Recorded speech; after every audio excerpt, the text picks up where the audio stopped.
Hello.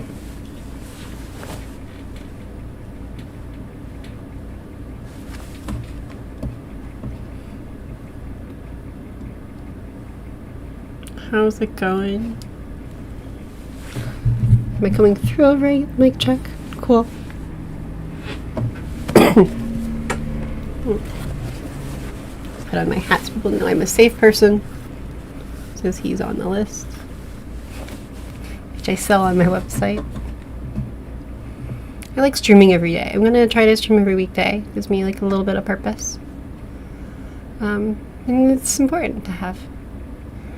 So today I wanted to keep going over some stuff on like democratic branding, how to kind of fix that image a little bit based on like our synthesis of sources.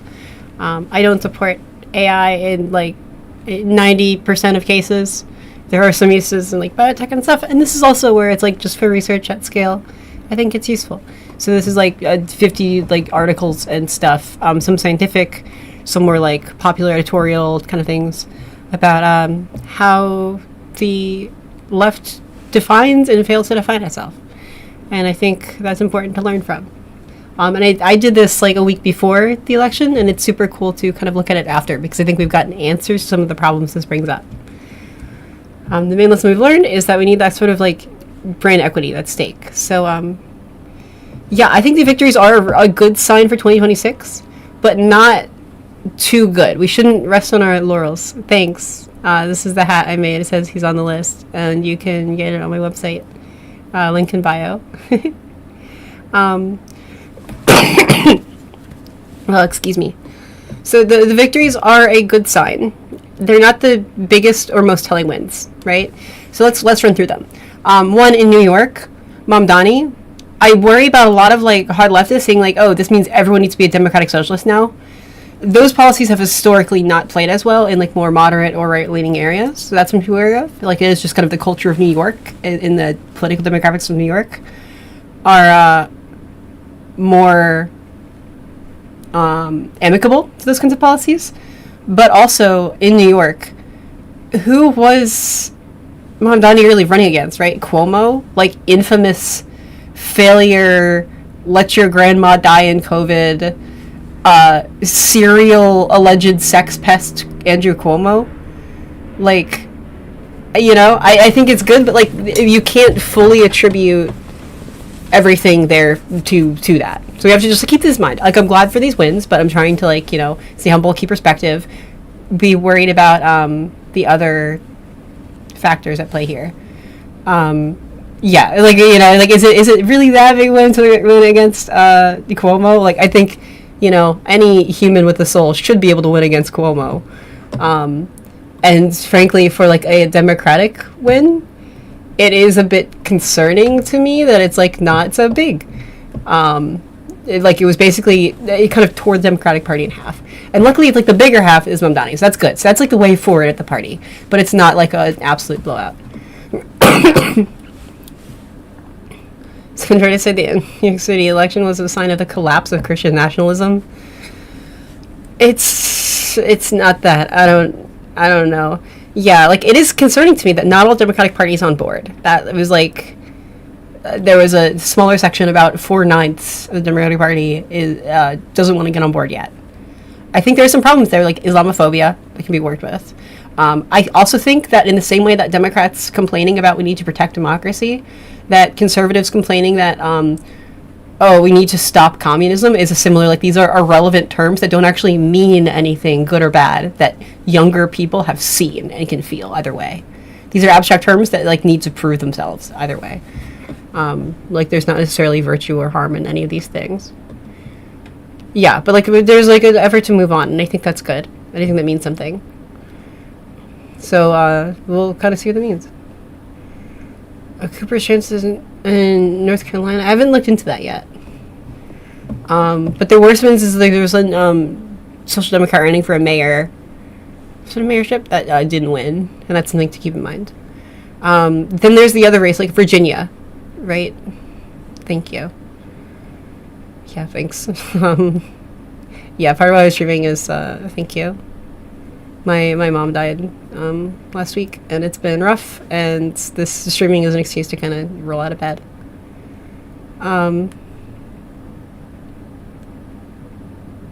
Yeah, thanks. Virginia is a good sign, but Virginia has some pros and cons to it. So, Virginia is a more moderate state than people give it credit for. A lot of conservatives are writing off, oh, Virginia's just a blue state. That's not true at all. It flip-flops back and forth. Virginia's governorship was a Republican, and the Republican candidate was, like, the lieutenant governor. She was also crazy. Winsome Earl-Sears is crazy and hateful and transphobic, and to the point of, like, obsession. At the point that, like, the Democrat wasn't bringing up trans issues at all, and she just kept throwing ads, like, everywhere about, like, trans people, and it just, like, was weirding people out. She's just genuinely insane. So, like, that's some reason people voted against the Republican, when it's not necessarily like, oh, the Democrats are, you know, so back and so great. Like, there's some, you know, don't take that for granted, because against a sane Republican, that might not be the case. Also, the Republican running was a black woman, and so a lot of the Republican base that is racist and sexist wouldn't turn out for her. Not much in Virginia, but, like, that's a possibility, right? This is, like, a factor where if they're running a white man, they might overperform relative to that. Yeah, it's like there's a bunch of, like, weird issues here. Also in Virginia, a lot of people who live in Virginia, especially Northern Virginia, were the people who work in DC who lost all of their jobs because of the shutdown, and also, you know, they're not getting paid, or they lost their jobs because of the cuts throughout this year. So Virginia has, like, a very personal vested interest in what's going wrong and why, and that also puts kind of another factor on the scales, which is about, like, controlling factors, like a science experiment. So, you know, we have to take that for granted. That said, all of that in place, it was a big blowout win. The other thing in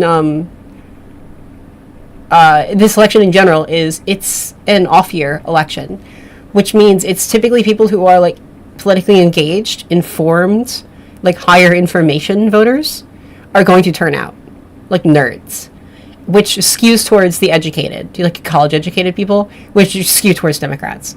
So that's something to keep in mind here. No, I'm not MAGA. My hat says he's on the list, because he is on the list. Thank you, Nowhere Man. Yeah, it's been rough. So, the sources here... Let me see if I can share this publicly. Hang on. I'm going to take this off screen really quick. Message aligning with the expected party personality. Sorry. I'm going to see if I can share this.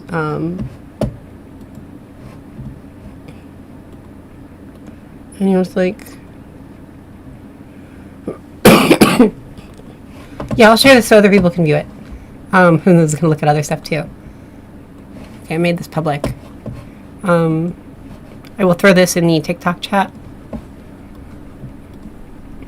Ah. That's not what I meant to do. Okay. Paste. There's the link to this. Yeah. So, yeah, and then in New Jersey as well. New Jersey, I think, is more interesting than Virginia, because New Jersey is more reliably blue than Virginia. However, there was a sane Republican candidate there who had a lot of appeal. That's what I was actually worried about. And if there is a cultural shift, like a swing to the right, New Jersey was really the one to look at, I think, because there weren't, like, as many, you know, people directly scorned by what's going on in DC. And even, like, there's a lot of sentiment. I've seen, like, focus groups and stuff on this. In the Virginia election specifically, people who were in Virginia were worried, like, hey, we're right next to DC. If we vote for Democrats, is Trump going to hurt us? Which is wild. And that's, like, a really unfortunate way to have to vote, like, to feel like you're being threatened.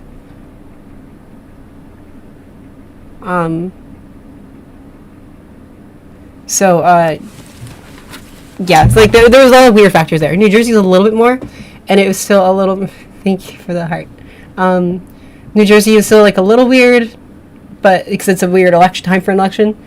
But that was, like, a way more clear, decisive, left-leaning push. So there are some things to keep in mind there. Like, I'm also, like, really shocked about Pennsylvania and Georgia. I am a little concerned about the integrity. Thank you. I made that. of 2024 elections, because what we're seeing now coming out in Georgia and Pennsylvania for blue, like, it seems atypical for that. I lived in one of the most competitive districts in Pennsylvania, and the mail-in ballots never arrived. I went out of my way to vote in person, but like, there's a suspiciousness there. Also, I believe Hank Green made a video about a specific election in Georgia, which increased turnout. It was like hyper localized. But there's potential. It means there's potential. It does not mean this is a trend and we can rest on our laurels and it's going to happen. But there's potential here that needs to be harnessed and pushed. I do think Mamdani, love him or hate him, I don't agree with all his policies. I don't think they're smart solutions to problems, but I think he is targeting the right problems and trying something. Oh,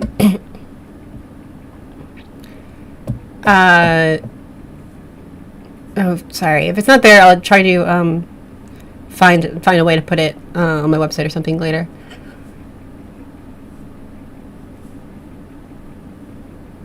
The right solution is something savvier, right? Because a rent freeze, what a rent freeze does is it helps people who like have an apartment now, but it makes it harder, and like it disincentivizes creating like other housing that especially is more affordable.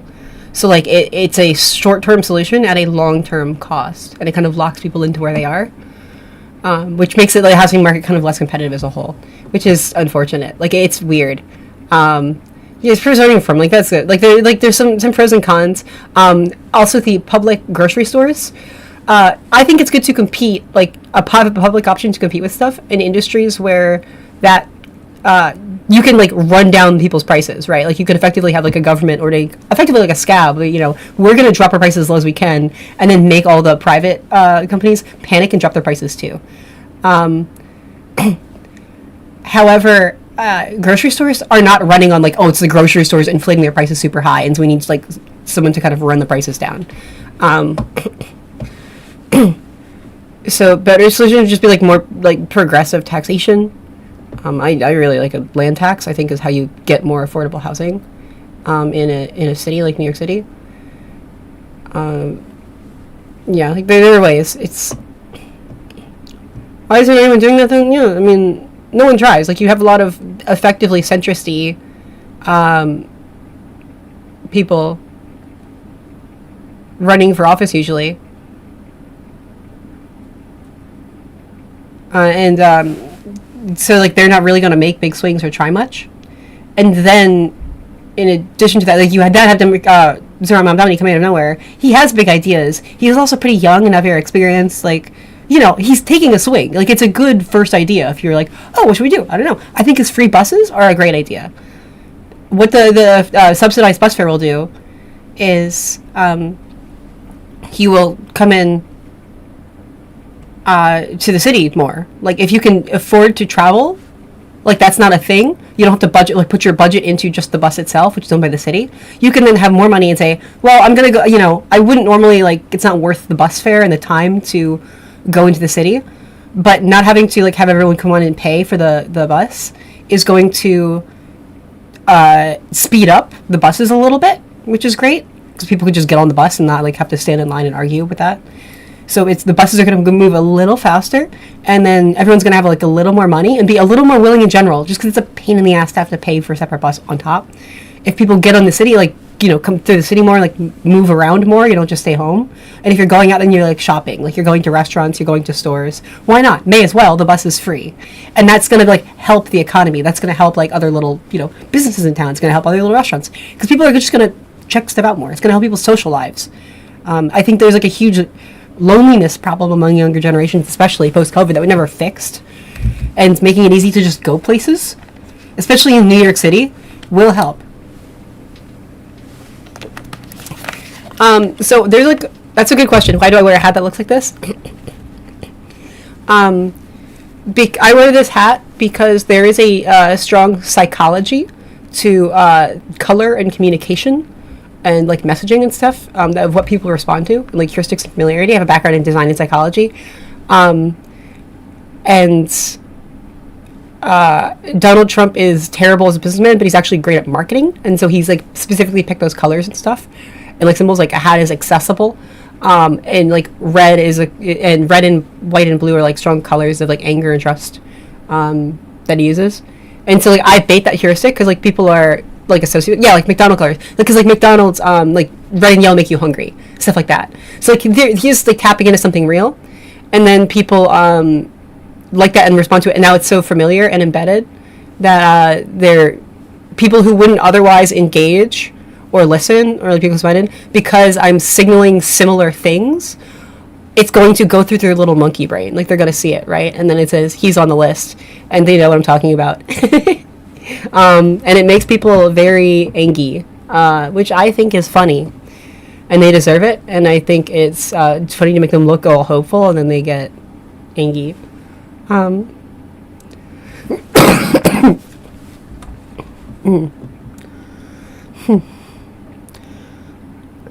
So yeah, I think there's some pros and cons in that. It's not my personal aesthetic, but I think it's a fun meme, and I like to do that. This is using like Google's tool, which like summarizes a bunch of sources. So I dumped like 50 sources that I was reading through manually. I'm like, why don't I just do this? So I'm gonna go through the rest of this kind of generated podcast that's like synthesizing all like my research, just because it's an easy format, and we'll stop and talk about it as we go. I'm using AI because at this scope of research, it does become more efficient than just Google searching everything manually. Like, this is efficient. It's not... It doesn't use that much water for this. Like, this is not, like, generative. It's not image or video. Yeah, like, I look at it, you know, like, a Google search, an AI search is generally 17 Google searches worth of power. Like, I actually, you know, I did do math on this. And I have, like, 50 sources in here. So it's worth it. So we're gonna listen to this a little bit. Only partially benefited Republican candidates. So the Republican candidate used messaging aligned with that. Thank you. It's not convenient, it's efficient. I mean, it's what makes something a waste of water or not is how useful it is. What's considered a useful use of water versus a waste of water. Traditional small-town personality, it did help them significantly, especially among their base. But just having a generally favorable Democratic personality message, like compassionate, did not give an automatic advantage to the Democratic candidate. It wasn't enough on its own. Huh. So what does that suggest? That the electorate is more complex? That those favorable traits have to be believed to be authentic? They have to align with the candidate's overall image, otherwise they just get discounted. I think that's exactly it. It's not enough to just say the words. I think the generation-long branding of the Democrats as compassionate is a bad idea. I don't think it's enough. I think that's very true.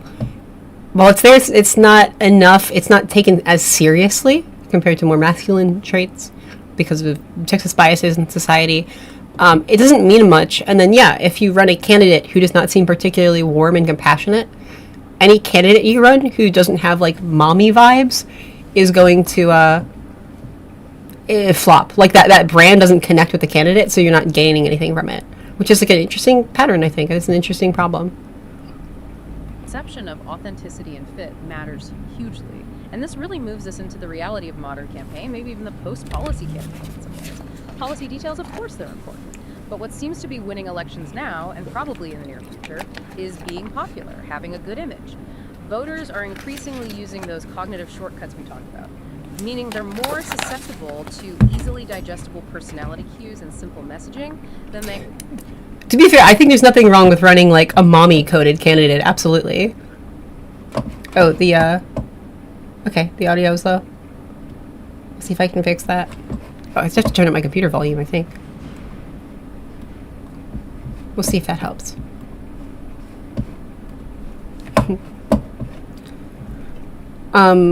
So I think the better brand instead of compassionate is like affordability, which is less about like making a claim about how the candidate has to act and more a claim about what the policies describe. And I think that makes a difference.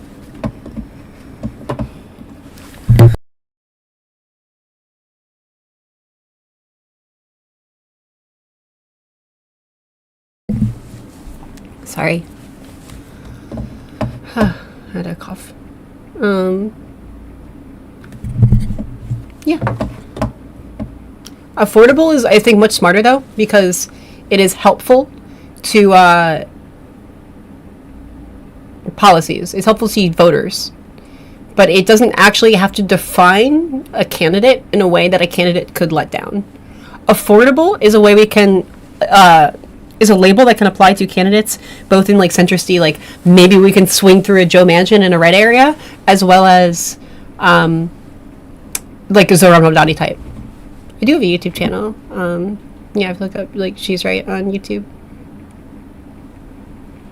Or like youtube.com/She's Right Show. I lost our spot. I'm sorry. Just get discounted. I think that's exactly it. It's not enough to just say the words. The perception of authenticity and fit matters hugely. And this really moves us into the reality of modern campaign, maybe even the post-policy campaign in some ways. Policy details, of course, they're important. But what seems to be winning elections now, and probably in the near future, is being popular, having a good image. Voters are increasingly using those cognitive shortcuts we talked about, meaning they're more susceptible to easily digestible personality cues and simple messaging than they are to, say, complex policy details or legislative nuance. Which defines this postmodern political campaign era that sort of mentioned. Campaigns aren't just short bursts of activity every couple of years anymore. Not at all. It's characterized by permanent campaigning.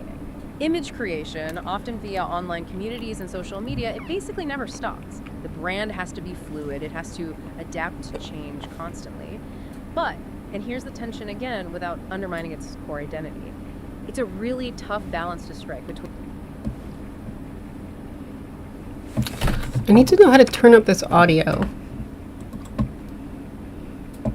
Maybe I'll just turn on my mic. Okay, how's that? My mic is quieter now. And then it should all just be relative.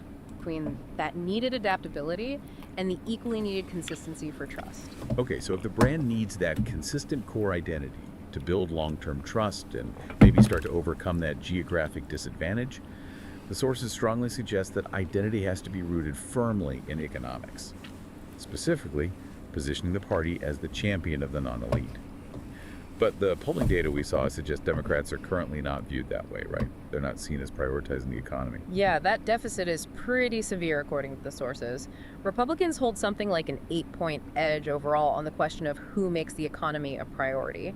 And among independents, it's even wider, a 15-point edge for Republicans. So when swing voters or working class voters are looking at the two parties, their default assumption, their shortcut, is often that Republicans will handle the economy better, even if they might disagree with specific Republican policies on paper. Wow. So what's the recommended fix? What's the core message that cuts through? The sources seem pretty unified on this. Do you think some strong Democrats' viewpoints might not be popular against poorer working class? Yeah, I agree. Some viewpoints are not as popular. A big thing in messaging in general is this focus specifically on helping the middle class or growing the middle class. I think that's a problem.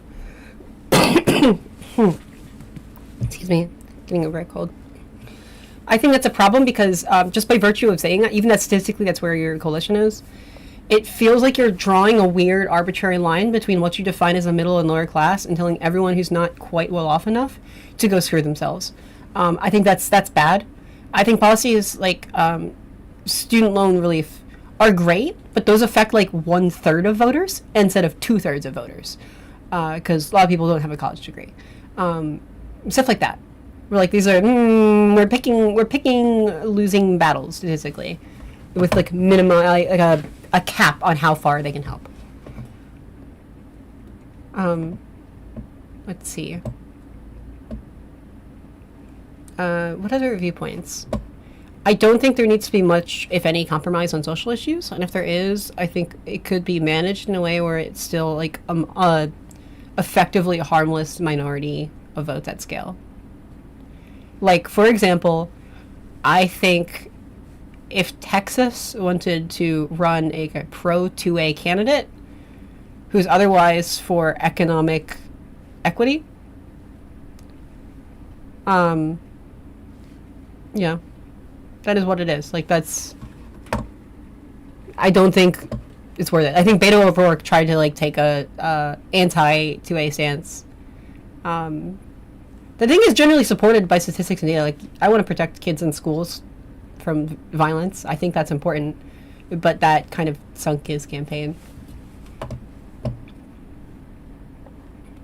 The recommended brand focus that universally resonates is grow the middle class. Exactly, and the data showed that focus is highly effective. It resonated really widely. 74% of all voters, including 77% of working class voters and 75% of middle class voters, said they believe an agenda focused on growing the middle class would help them and their families. It seems to be that unifying economic concept the party needs, a clear banner to rally under. And the power of that phrase, grow the middle class, it seems to lie in its emotional elements too. It speaks directly. I don't think. Yeah, there's a link to my bio. I don't think that grow the middle class is the right way to do it. Even that's the goal, right? Because what they're saying is they're basically, hey, if you're in the middle class, we're going to make your life better. If you're in the working class, you can go up. Like, you can go up and then join the middle class. That's cool, but it is kind of saying, like, your life is bad, join, like, the good people. It's also very technical and feels like you're breaking people down into kind of, like, statistical groups. It feels cold to me. I don't think it's very emotional. It's not to say the message is bad, but I don't think it's actually emotionally resonant in how we're talking about that. I think, like, Bill Clinton in the 90s did a way better job of kind of like, hey, you're poor, okay, what if we, like, made you wealthier? Like, let's get you rich.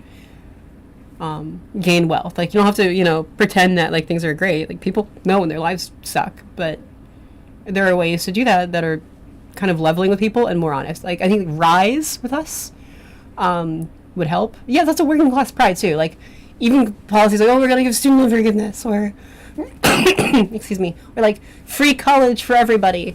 Some people aren't going to college. They haven't gone to college. They're old. Like, they have no intent to go back to college. They're in a trade. They're happy. We need to provide for them too. We can't really rely on a politics of, if you don't have a college degree, get screwed.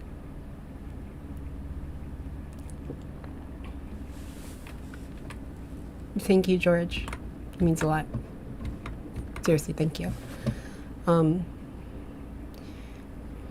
People should, the culture, it does come from whoever's in a town. I think that's important. I think there's something there.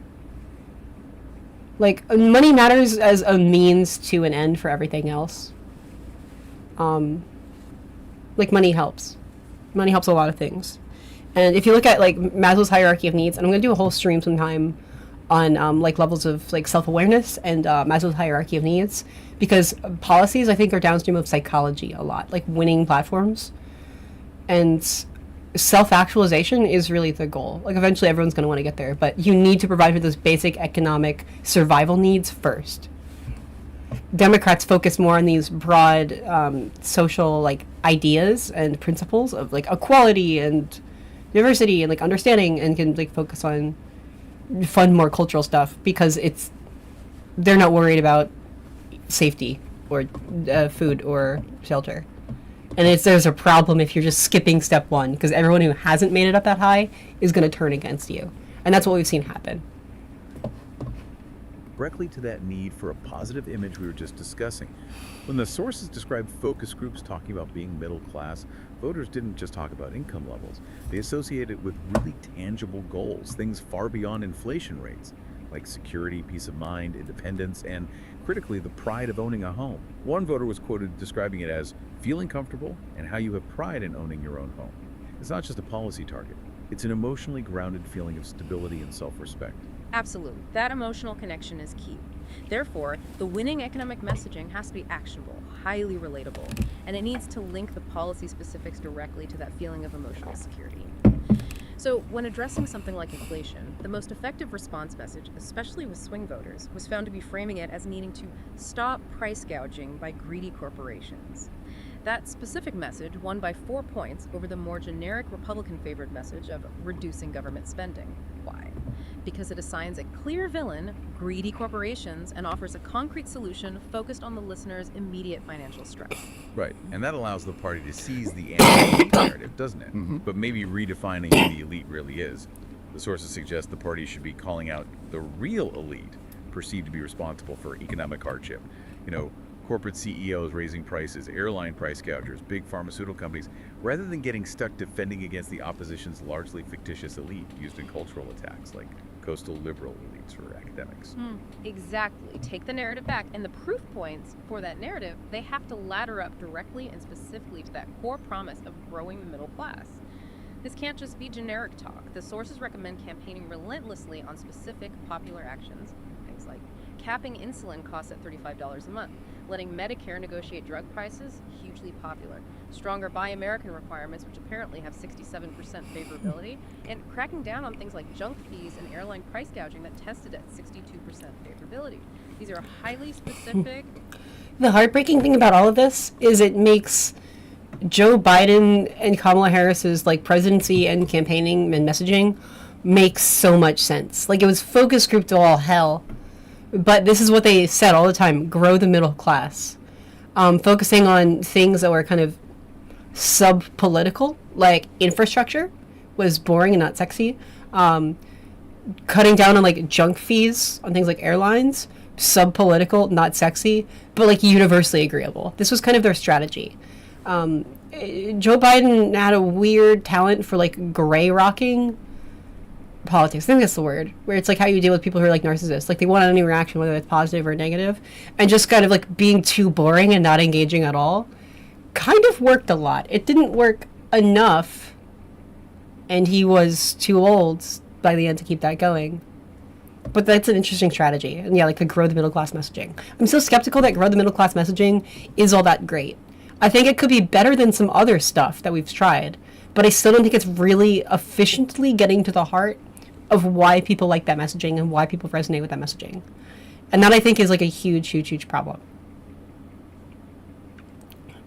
Like, I think on the right, things like Make America Great Again are like way more succinct and effective at communicating a feeling. And grow the middle class still kind of feels like burying the lead of what people actually emotionally want in a lot of weird, I don't know what you call that, like technical language, like focus group language, consultant language. Often anti-corporate measures that directly address people's pocketbook concerns and simultaneously reinforce the brand's identity as fighting corporate greed, not just talking about it. And this strong economic focus seems absolutely essential because it's maybe the primary way to bypass what the sources call the culture war trap. We all know that cultural issues, sometimes specific academic vocabulary related to gender or race, things like that, they can become these incredibly potent hot-button issues. They genuinely move elections, often by distracting from fundamental economic concerns. The sources noted how issues like transgender rights were successfully brought to the forefront in the 2024 campaign, even though they weren't necessarily the central focus of the Democratic platform itself. Right. And the problem isn't always the party's actual platform on these issues. It's the effectiveness of, well, the Republican media machine, as one source put it. They are incredibly skilled at taking one comment, maybe from one low-level activist or academic, or one awkwardly phrased piece of guidance, and blowing it up, framing it as the entire Democratic platform. Think about how effectively labels like defund the police were used, or the sustained outrage campaigns over terms like birthing people in official guidance. These things are used very strategically to frame Democrats as out of touch or elite, specifically to working class voters. Which creates this major dilemma, doesn't it? If the party tries to just ignore cultural issues. Okay, something that really bothers me. I'm gay. Like, if that's not obvious, I support LGBT rights. I don't blame a lot of people on the right for like not understanding something like trans issues. There was no effort made to really teach over the past like 10, 15 years to effectively outreach and teach and make accessible left-wing social positions. The assumption is you'll go to college and you'll take a class that like touches on sociology, or like you'll just meet lots of different people at college and you kind of learn about people different than you. You're like, oh, okay, and then you kind of learn to get along. But if you don't do that, if you just kind of stay in your hometown, especially if you're in like a very like white, small Midwestern or whatever town, or like a deep South town, minorities remain hypothetical to you. And then the right was offering like a narrative about minorities, and then the left was just shaming that narrative. I don't understand, because I'm a very cynical person, I think. And I like good things. I like when people respect each other. I don't understand how people expected those people to have any opinion that was not the worst possible one, because that was the only one being provided. We've lost all that effort. Like, we had a more united culture in through the 90s, I think, is when it kind of faded. That was like a cultural thing. You have lots of narratives in like shows and stuff about gay people. Like, there are episodes of like The Simpsons or whatever. There's like a famous episode of The Simpsons where it starts with like Homer Simpson is like homophobic, and then like he meets a gay person, and at first he's scared and doesn't know what to think, and then he starts to get to know them and then learn like, oh, this isn't so bad, you're just a person, okay, it's fine. And then in the end, like, but being able to see someone who's not bought into a social issue as the median kind of voter, as like the basic ordinary person, as someone accessible and level with people, like that's where most people are, and then be able to ease that process and like relate to that and be like, hey, it's not so bad, like, look, I'm not going to shame you for being there. That's where a lot of people are. But walk with me, like, let's explore this together and make that relatable and like sympathetic and okay and provide space for that. I think there's some value there. Like, how do you expect people to learn or like see or like feel heard? And that requires a little bit of grace, but I think when that happens, we see good returns on it. It was worth it. Like, it's okay. And just to see like, oh, this isn't so bad. This isn't some different scary thing. It's normal. And I think right now, like, people are fear-mongering about Zohran Mamdani, that he's like, I don't know, about his race and religion, calling him a crazy communist or whatever. But like, have you seen him? Like, I don't know. There's lots of like fear-mongering about Muslim people. Obviously, I'm a lesbian. I don't like Islamic extremism. That's no shit. Like, that's pretty obvious. But it's so clear. Like, it's ridiculous to impose that on this, like, just a normal guy just being a guy. Like, it's... That, I think, is an essential part of diffusing culture war fear-mongering, is you have to put normalcy in front of people, and they're like, oh, okay, it's whatever. And like many things, it's not this dramatic, grandiose, good versus evil epic battle. It's like, oh, these are just normal people, whatever. Like, I'll say, like, I'm LGBT. A lot of LGBT people are cringe. But they're not, like, dangerous. They're just weird and kind of losers. And that's okay. Yeah. And, like, with Zohran Mamdani, like, people are throwing, like, crazy 9/11 references at him. Like, he was 7, my guy. He's not the guy who did 9/11. The people who did 9/11 aren't around to do another 9/11 because they did a 9/11. And fuck that. Fuck 9/11. That was awful. And, like, I mean, like, obviously, but, like, this is, like, thing A is not thing B here. We need to diffuse that. And I think, honestly, also, anyone who's, like, mainly voting on their thoughts on trans high schoolers who play football is not a serious person. To me, that shows their priorities are, bad.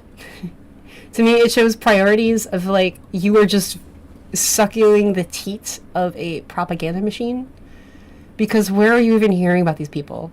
Like, no one...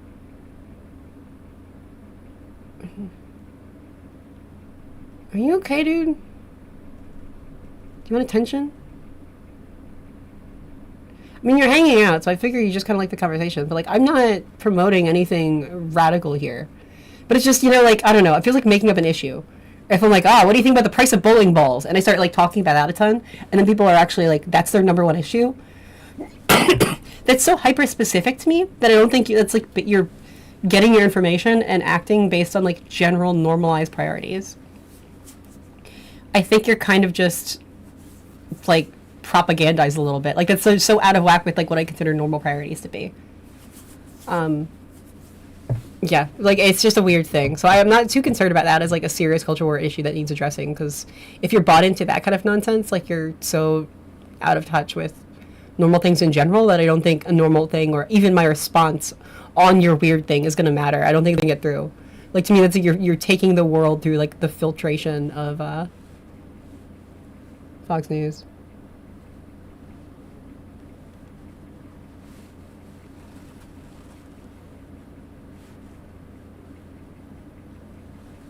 Yeah, and a lot of people who get onto culture wars, like, that is like privilege. In the same way, like, people who like try to be like, actually, and like be annoying social justice warriors in people's faces, and people who are mainly like, this is my biggest problem, is these annoying social justice warriors.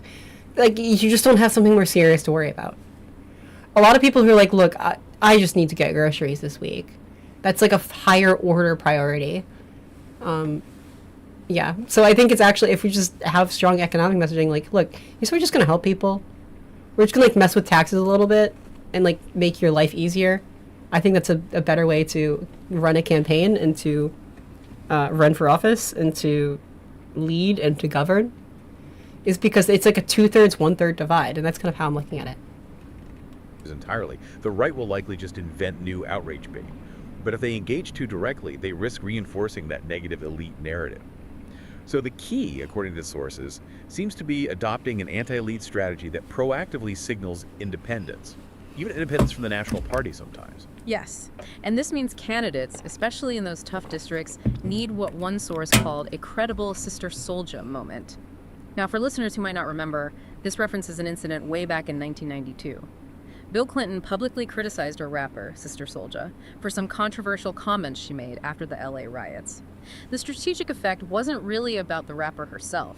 It was about Clinton using that moment to signal, very publicly, to white, moderate, and working class voters that he was willing to stand up to what was perceived as the excesses of his own party's far left wing. Okay, so the sources are using this as a kind of metaphor. Candidates need to find ways to credibly signal that they are not just robotically, as one source put it, aligned with the national party, especially a national party that many working class voters are already highly skeptical of. Exactly. They have to show voters they're willing to break with National Democratic. I think because culture war stuff is so nonsensical anyway, and because some kind of awful, bigoted working class people are so opposed to anything culture war and want people to divide from the left. But that's one thing. And at the same time, though, I think a lot more of like progressive agenda, especially economically, are increasingly popular among younger generations. And any criticism of that in any of the sources is coming from like more biased establishment voices. And it's also like it's an aging out kind of thing. It's becoming increasingly less relevant. I don't think it's actually a great idea to like super hate on a wing of your party. But what if we just made up a culture war issue and said we disavowed it? Just to score points. Is it that easy? I don't think anyone would check. I oppose litter boxes in schools, okay? Is that all it takes? Because that's one they made up that no one was even doing. But if it's that easy to score points, sure, I disavow litter boxes in schools. Leaders or prevailing progressive talking points on key issues when it matters for their specific district or state. And the necessity of this kind of break is really underscored by this one finding. Only 40% of working class voters thought Vice President Kamala Harris could stand up to extremists in her own party. Compare that to 65% who thought Donald Trump could stand up to extremists in his party. So to gain that working class trust, candidates have to demonstrate they're willing to fight for their local constituents, even if it sometimes means publicly fighting against their own party's perceived most extreme wing or its most polarizing terminology. It's the ultimate form of localized authenticity, you could say. Okay, so we've established the brand needs consistency, an anti-elite economic message focused on growing the middle class, and this localized authenticity. Right. But how does that message actually survive, let alone thrive, in the crazy, constantly shifting reality of permanent campaigning? That brings us squarely to the digital battleground, doesn't it? Yeah. Where speed, brevity, and grabbing attention seem to be everything. Yeah, the core challenge here is just the sheer volume and speed of communication. In this postmodern campaign era, political communication often has to fit into the text message world, as one source called it. It demands direct, short, memorable language.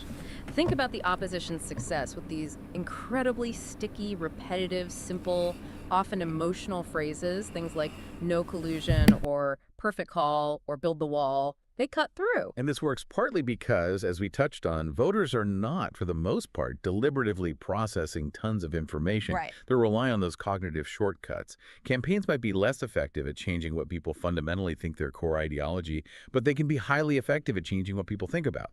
Priming specific issues, getting them onto the agenda. That's classic agenda setting theory, right? Exactly.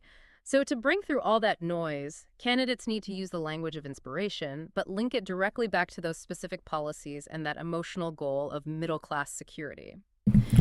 Okay, that's a great point that I've seen come up in sources, and I'm super excited to talk about, and a big reason I wanted to do this. Yeah. We need to hybridize policies and sloganeering. I don't think the Zoran campaign had one clear, like, official slogan. It didn't really need one. The theme, the through line that resonated with everybody and everyone got was, like, affordability, which makes sense. That's bipartisan. Like, everyone wants affordability. Everyone wants affordability, unless you're, like, way too crazy rich to care. In which case, good for you, but odds are you're probably evil towards the rest of us. But we do need more efficient, clear, communicable, mimetic policies.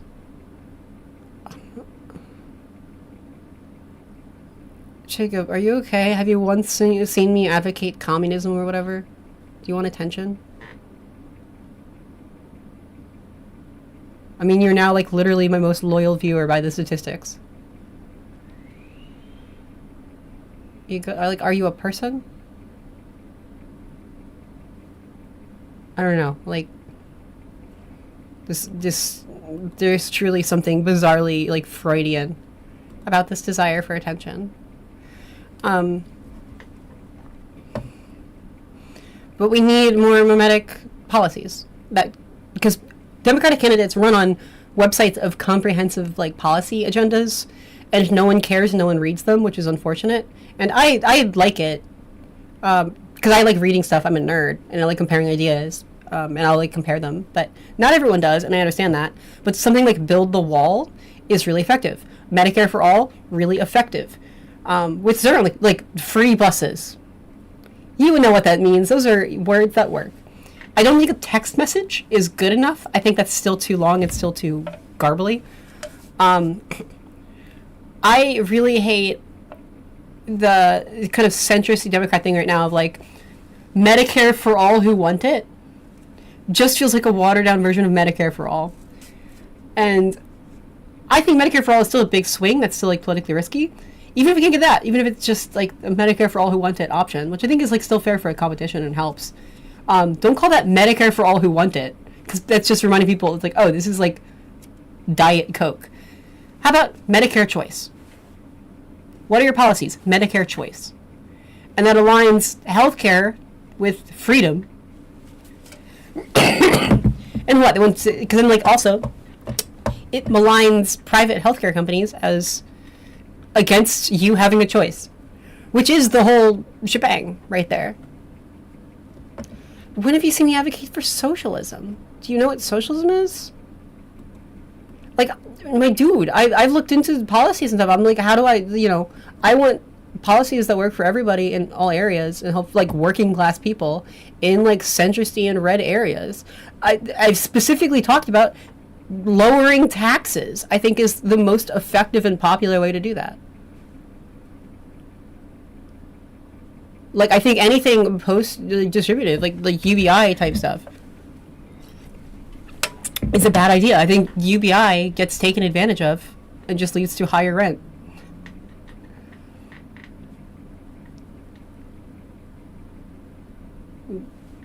Do you have anything to say to that? See me, like, actually engaging and offering options that not only work, but people could swallow their pride and, like, do? Okay, people are free to move wherever they want in the U.S., alright? Hopefully abroad too, but I don't know. It's a bad time to take a plane. Planes are falling out of the air a lot. I think Pete Buttigieg, I think that one little twink was single-handedly holding up all the planes in the sky, because it's bad now. It is really bad. Yes, even AOC is saying we need to run different types in different areas. More centrist in some places and progressives other. Yes, absolutely. I think it's a bad takeaway to, like, be, we need to put Zohran Mamdani in, like, Tennessee, like, or whatever. Like, it's just not going to work. I do think we need to kind of style things a little bit. But we do also at the same time need, like, a consistent through line of affordability.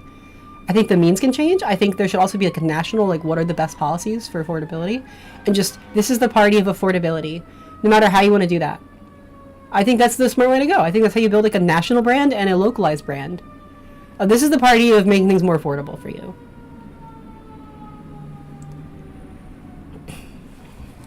And yeah, I think there's an interesting thing I've noticed as well. A lot of our policies and solutions are built on systems that everyone acknowledges are broken right now.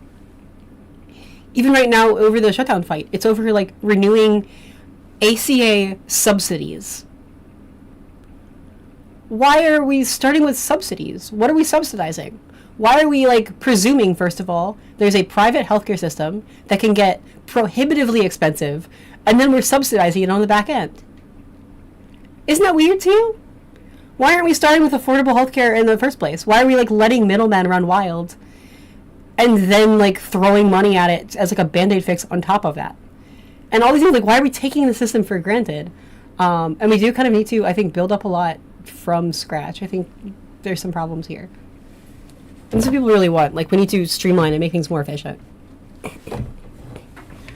Or like, even with taxes, you know, there's the whole Democratic push to have the public file option versus having to go through private companies. When really it's, why can't we just have the government automatically do your taxes? Like, why do you have to do the work at all? Doesn't that feel kind of convoluted? If the government wants your money, like, why are they making you do the work? Aren't there ways we could just streamline this that would make it easier and less stressful for everyone? It's almost like that's a system designed to make people like more upset at taxes than they need to be, and just to think it's a pain in the ass and then like react to it. And it's almost like that's exactly what, say you were a private company who made tax software, like what you'd want to lobby the government to do to make it as painful as possible. And why are we just presuming this is the case? We could just do away with these systems in the first place. The sources recommend using language that articulates a tangible, better future. Something like, imagine how different your life would be if you didn't have to worry about doctor bills. Or imagine not losing sleep over whether you can afford your mortgage because your elected officials actually crack down on corporate greed. It's about forging an emotional connection to a positive future state that feels personal and achievable, not just abstract policy. Another really crucial element of digital strategy, and broader strategy really, involves increasing participation, especially given some structural challenges, specifically engaging the youth voter. Generation Z and millennials together, they make up nearly 40% of eligible voters now. That's a huge block. But historically, youth turnout, especially 18 to 29-year-olds, is way lower than older age groups. Right. And the key tactic highlighted in the sources isn't just about flashy social media campaigns, though those have a place. It's about shifting focus from short-term election cycles to structural reforms that ensure long-term participation. One really... Yes, Xerxes, I can see your chat. Yeah, my hat says he's on the list. successful tactic involves focusing conversations on meaningful policy issues that will outlive a single election. And the prime example given was automatic voter registration, AVR. AVR, just to clarify, is a policy where eligible citizens are automatically registered to vote when they interact with government agencies, like the DMV.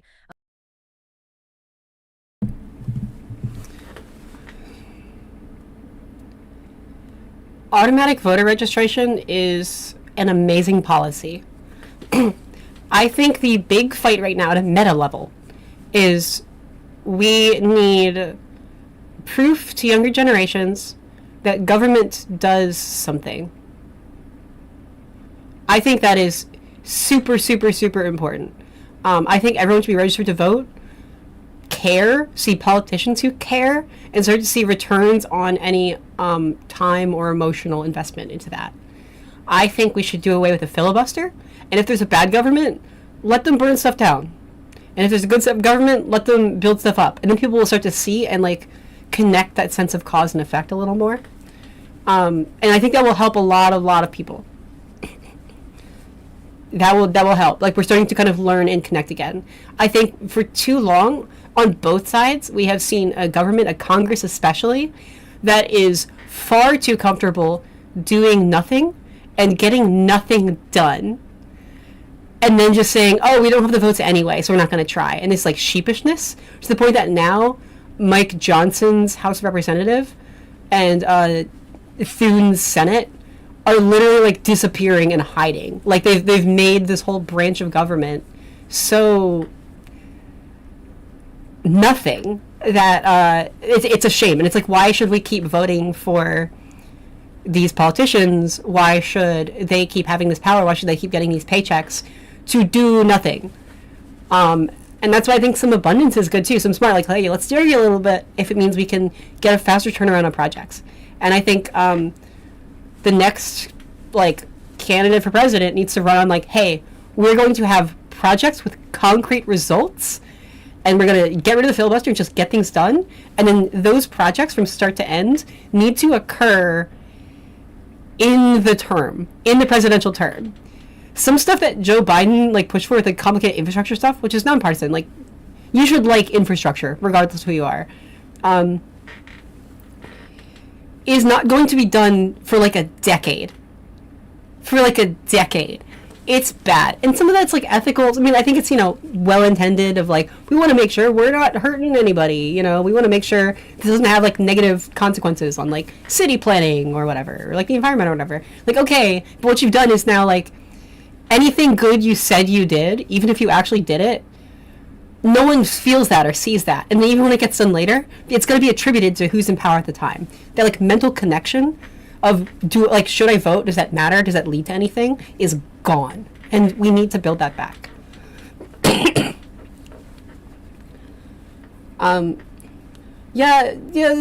filibuster has a lot of consequences. Yeah, I mean, I think just getting rid of the filibuster would work. I think there's way more to gain from that. I support statehood for DC and Puerto Rico because, no taxation without representation. I think that would just be smart. And I think, like, if we just let everyone register to vote, younger generations are hugely up for grabs and are swinging a lot already. Like, it's not a super partisan thing. People could go either way and will go either way in patterns that are surprising us and confounding traditional wisdom. And some policies are bad and will hurt people, and some policies are good and will help people. But I think we need a government that does things so people can actually successfully fuck around and find out and start to make informed decisions and then take action and vote on what they actually want to happen, and then those things actually happen. A government that does nothing and then can literally just become this ghost of a Congress, while the White House just becomes an irrelevant palace, and the Supreme Court is just bought and paid for and sitting on their laurels. Like, this is a government disconnected from the people and against everything America was meant to be about. The way that the Second Amendment, even like a lot of conservatives also tout the Second Amendment because honestly, guns are just their hobby and they like collecting them. And I realize like it's not really worth like attacking that in a way. We need just to find ways to keep school children safe from violence and cut to the causes of that. And like there's some stuff we can regulate, but that's all a complicated thing, right? But the intent of having the Second Amendment was because all the founding fathers were a bunch of young guys who were kind of rich and didn't really know much, who were they were just in the Revolutionary War, right? And a lot of stuff we're seeing in the Declaration of Independence, like, that started it, the Constitution, that was like, here's how we're a country, here's how we're gonna run it, and the Bill of Rights, oops, we forgot some stuff, are all in this idea of like, just inspired by that specific time period in which they lived, an event. The other things that, their lifetimes. How do we prevent that happening again?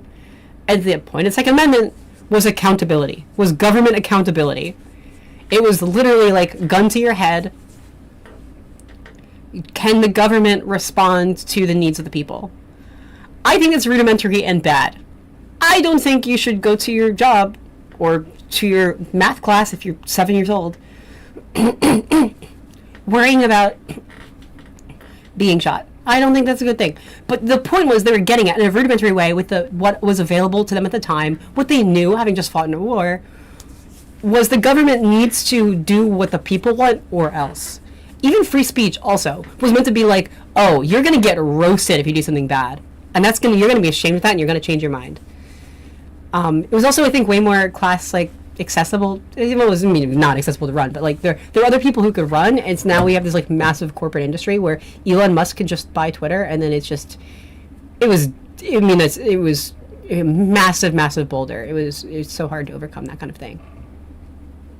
Thank you, some white guy. That means a lot. Yeah, thank you. Yeah, it also preserves the power of the states. Like, but like there was a specific caste really of people who like could stand a chance or like push back in government. But the point is like anyone in that caste kind of could, and it was like very reputational. It was very traditional kind of way of doing things. But they were trying to throw stuff out the wall and see what sticks. But what we have now, it's like so corporate dominated, and it's brutal. And we need a more responsive government and a more accountable government.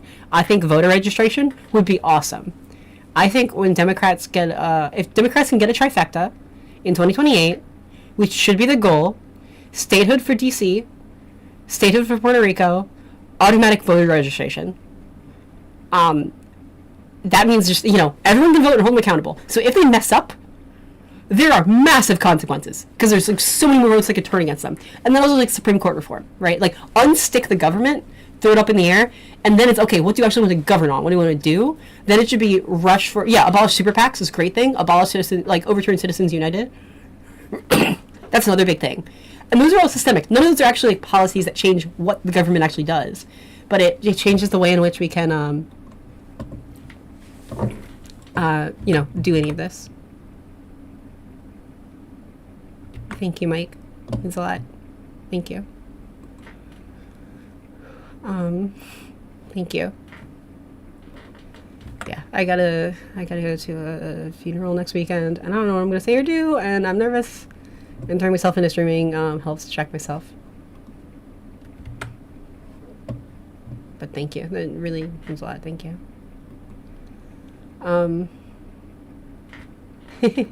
Thank you so much, Mike. Yeah, so I think like we need that kind of systemic like government reform. Should maybe be how it's put. And frame it as like free speech, like speech for all, something like that.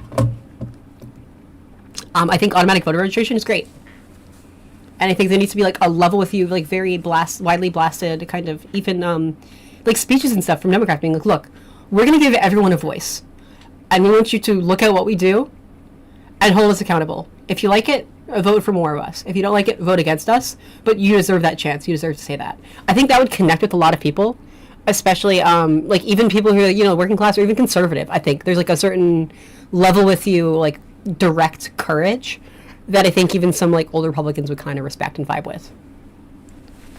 And if they feel like, oh no, this means we can never win again, I think that's telling.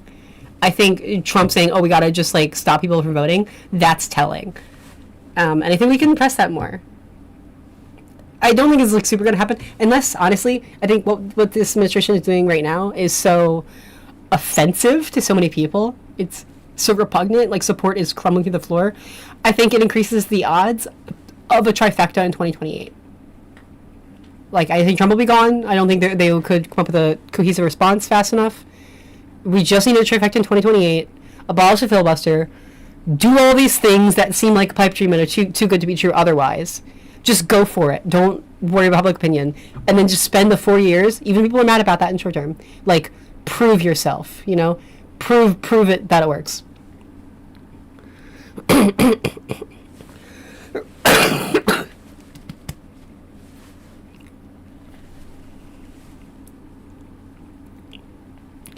I don't like the Republican voter ID laws. They're stupid because you have to prove your citizenship when you register to vote, and then just on election day, they just check you against that book, and that's why it's quick and easy because voting should be quick and easy. Registering to vote should be like a bit more of a thing, but automatic voter registration, you could frame that in like pro citizenship rhetoric, right?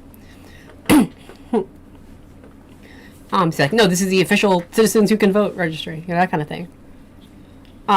The filibuster had its purpose. I don't think it has that anymore.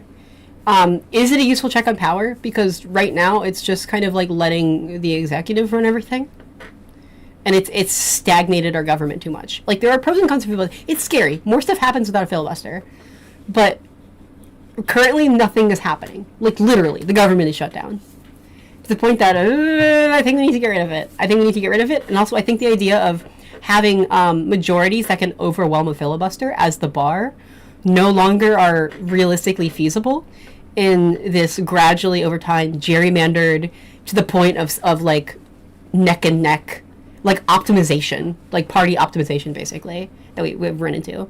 So yeah, between like gerrymandering and like social media and like news, everything's going to kind of be as close to 50-50 as possible, and it's kind of partisan and divided.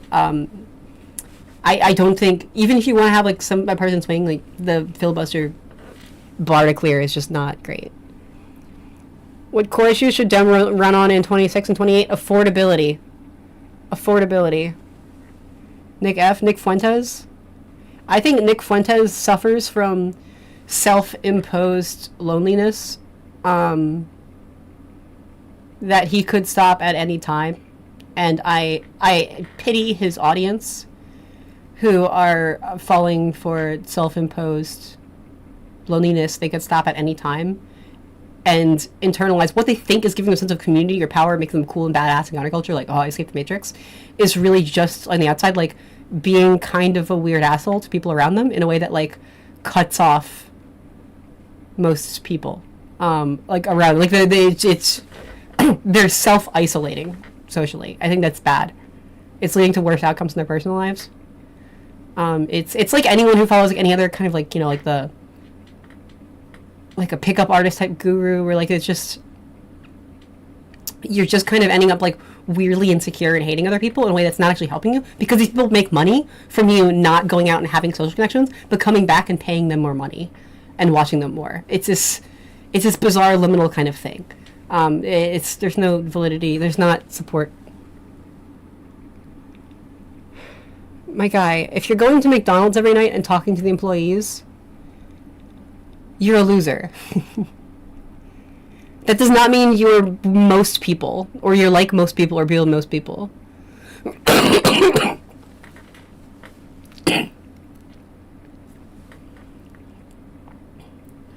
I don't care. Like, everyone, I'm a woman on the internet. Death threats don't make you special. I don't know. Like, it's, you know, like, it's not a good idea to idolize anyone, especially someone like that. I'm a woman, okay? I'm gay. I have lots of friends who are women, some straight. All of my straight friends right now, all of my straight female friends are jealous of myself and my other, like, gay female friends, because we don't have to deal with men right now. And so, like, what men are describing as the male loneliness epidemic, I'm just going to tell you real quick, and I want to do streams on this in the future, like, dead ass. Here's what women think about the state of this right now. So many men are getting, like, just in the algorithms of social media, are falling into, whether that's a podcast or whatever, these ideas where this, like, insecurity, right? Whether they blame Jewish people, or, like, black people, or trans people, or gay people, or women a lot. It's usually just, like, women a lot. And they think they just have to be more of, like, an edgy badass and, like, more kind of offensive and scary. They think makes them cool and more of, like, an alpha. And it's just not true. And it's not working out. And over the last, like, it started, like, 2015. It was one of the first wave. Because Steve Bannon, who's, like, a piece of shit who does not care about you, he's, like, a creepy old man, started, honestly, like, astroturfing and, like, carpet bagging, like, far-right online meme culture, which came from just, like, I think, honestly, a lot of it was, like, younger teens just making jokes, but he turned it into, like, this serious, repugnant political thing that he could personally clout shark off of for, like, mainstream power, for, like, among boomer establishments, which he did successfully. Like, he used a lot of people. Made this more serious thing. And then, like, all those young men who flowed through that culture and its successors now, which is the Gripper movement, have been used. You're not gaining anything back. Right? And it's led to a lot of support for, like, republicanism, like voting Republican.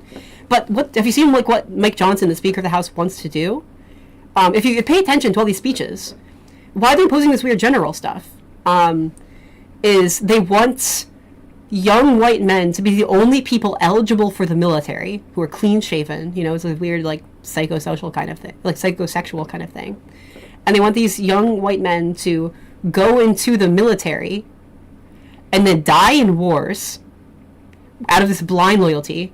And, like, I remember, like, back in the day, like, 2010s, like, feminism stuff, right? A common talking point among men who did not feel heard by the feminists were like, hey, it's unfair that only men are in the draft, and you want men to die in wars. I think that's fucked up and bad. And I agree. I think that's fucked up and bad. I think that's unfair.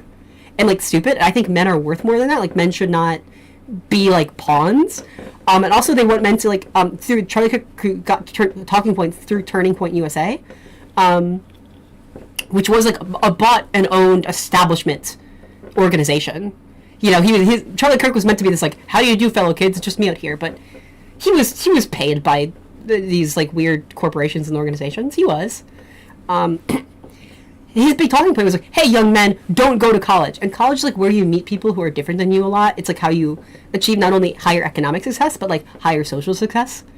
Just go into like work in a factory or something, like just be blue collar, which is, you know, aim lower because the corporate elites want to be the only ones up here. They want you to aim lower. That was bad. That was kind of some loser behavior, right? So they're telling young men to one, go to war. Two, just go to the factories.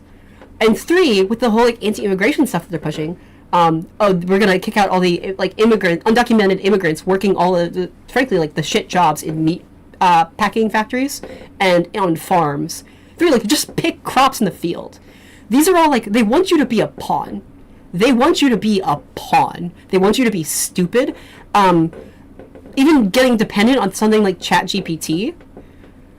Once you do that and you stop exercising your own ability to critically think, you lose that ability, like a muscle that atrophies. So, like, they want you to literally be, like, paying a subscription to be able to critically think about things.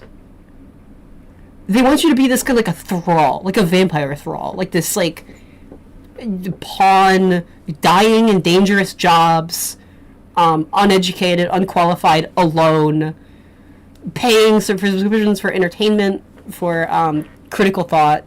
Like, if they could breed young white men to be literally mindless, they would.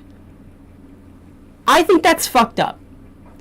I think there are ways we can stop that.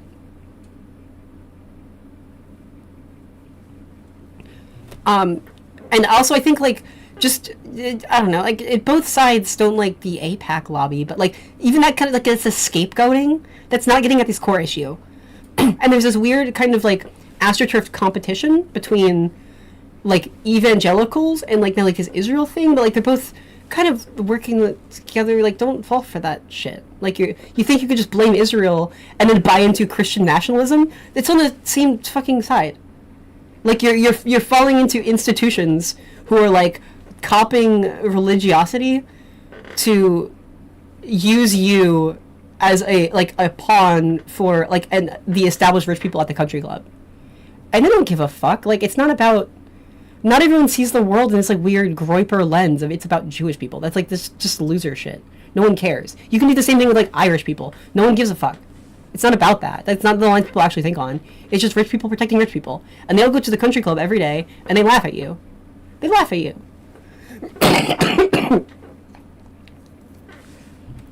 So they're trying to push gender roles. They're trying to make everyone then, if they can successfully frame young white men as you should be breadwinners, but then they destroy the economy so you can't and you're poor, and then they cut, like, any economic relief, they cut any tax models that would, like, make things fair, then instead of blaming the rich people, they want everyone to just turn to their nearest young white man, and then, like, blame them for, like, why aren't you making more money? You know, like, it's your job to provide, which is, like, not fair when the deck is that stacked, when, like, you have Elon Musk with, like, a massive stock portfolio that you could never even dream of that's making money for him. Like, you know, they want you to scapegoat, they want everyone to scapegoat young white men. Yeah, so that's the real problem there. I don't think Groypers have a solution. They don't. It's just weird hatred that's, like, a symptom of the cause because, like, they're victims. So, yeah, I'm also not, like, scared of the Groyper types. I pity them, I think. I don't know. They're expressing symptoms of a system that's playing them, and then they're playing into that system. I think that's foolish. My solution for what? I have solutions for, like, a lot of this different stuff. For male loneliness, I think we need to fund school extracurricular programs in high school and start there. I think that would be a good help. I support women in STEM. I support gender desegregating the draft. I think everyone should have to sign up for the draft, and not just men. And I think the draft sucks. I think that sucks. I don't think the United States needs it. And I think, frankly, if we push, like, hey, women should have to sign up for the draft too, that will get a lot of women out in the streets to join a lot of the men and say, why don't we just get rid of this whole thing? I think would be good. And, like, build up that kind of respect. I do think it's good to encourage people, like, even in the traditional kind of, like, that's how liberalism in, like, the Enlightenment then started, of, like, you should strive to be good, to work hard and to excel and seek mastery over this world. Like, you should try to learn about everything and meet lots of people and, like, you know, there's something cool there, and I don't think anti-intellectualism helps. I think it's kind of pathetic loser behavior. Yeah, we do need to improve material conditions. We can improve material conditions through taxing the people who actually have the money for it, and then spending that money on building affordable housing. And then making grocery prices lower. And then, like, creating more jobs. And that will just spread. Because when people have money, most people like to spend money. Unless you're, like, super rich, and then it's all just sitting in abstract stocks. That's its own, like, weird nonsense. And that's, like, counterproductive wealth, I think. If you're just, like, buying up houses and then sitting on them as assets, that's counterproductive. Because that's not money that's flowing. I like when rich people spend money on stupid shit. Because that means they're not, the money doesn't go away. They get something silly or, like, waste it on, like, a project that fails. And then that money, like, gets paid to, you know, the builders and the caterers and the landscapers and everyone involved. And then, like, those people spend that money, and that's good. Economics is complicated. Israel-Palestine really did break people's brain. I think there's significant reason to believe, like, it was astroturfed by Russia a lot.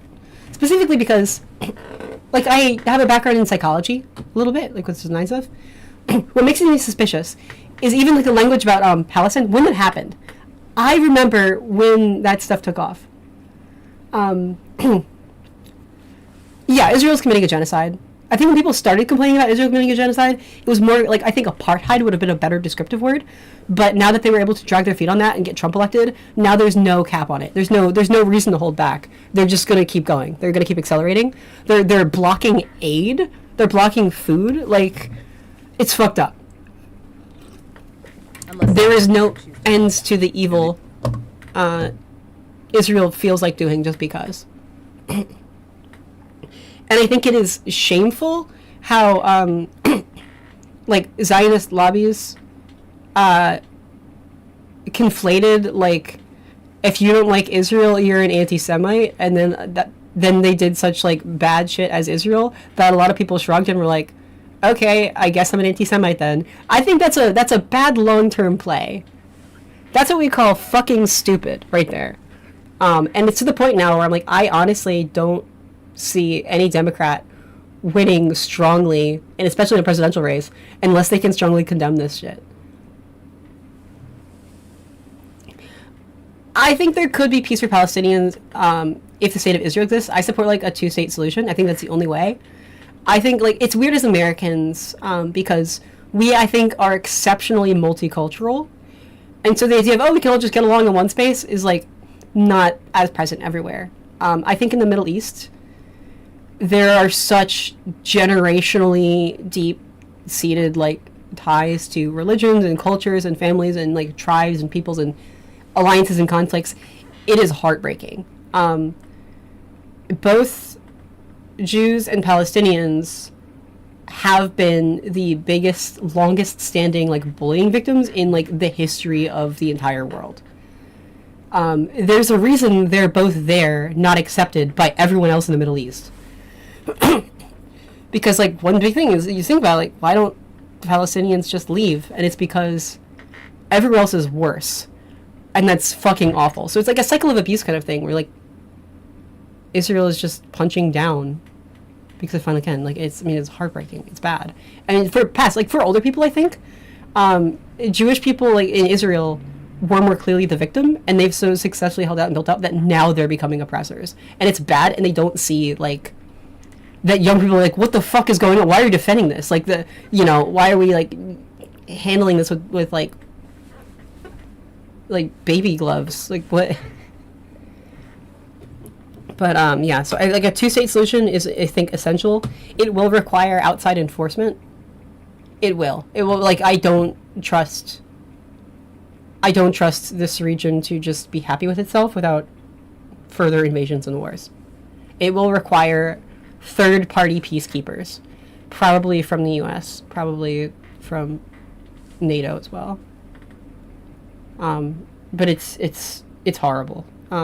Also, to any leftist who think that anything started on October 7th, 2023, fuck you. You do not know what you're talking about. Like, very few people I think are qualified to fully talk on the subject, because and certainly not me, because it's a long, complicated history. Yeah, like, I mean, this specific, like, Israel and Palestine, like, this statehood kind of struggle started in 1947. But even then, there's, like, the religious and cultural, like, narrative, you know, like, that all starts, that's, like, millennia old.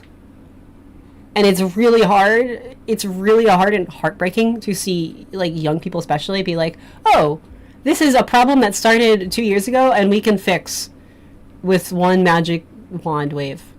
There are some projects that are easy and some projects that are hard.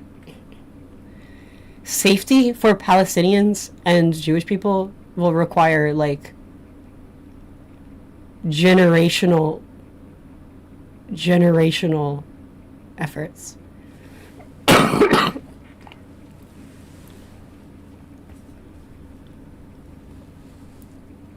Yeah, like, there was a point where they were the underdogs, and now there's a point where they were the oppressors. And that's hard to rectify. Yeah, it's complicated. It is way above everyone's pay grade. I think it's, oh gosh, it's just so bad.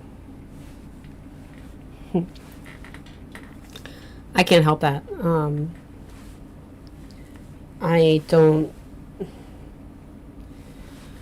I worry about a lot of people who, for better or for worse, think that any one presidential candidate in 2028 can single-handedly save or doom Palestine.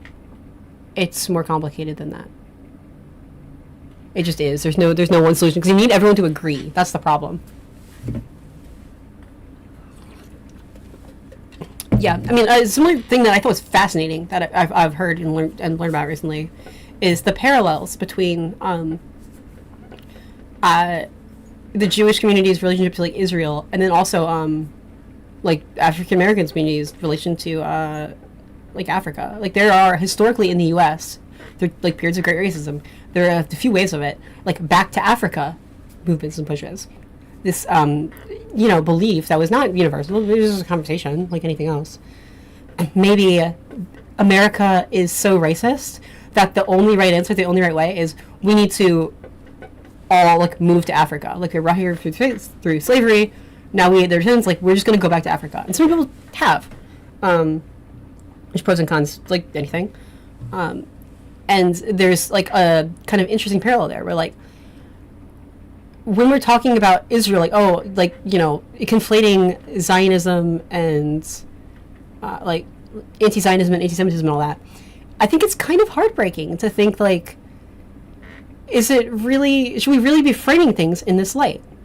Should we really be framing things where, like, just presuming such anti-Semitism and such danger to Jewish people that, like, the only way they can be safe is that they have to go to this other country? Shouldn't we instead, like, focus on building a United States where, like, it's okay to just be themselves and they can be here?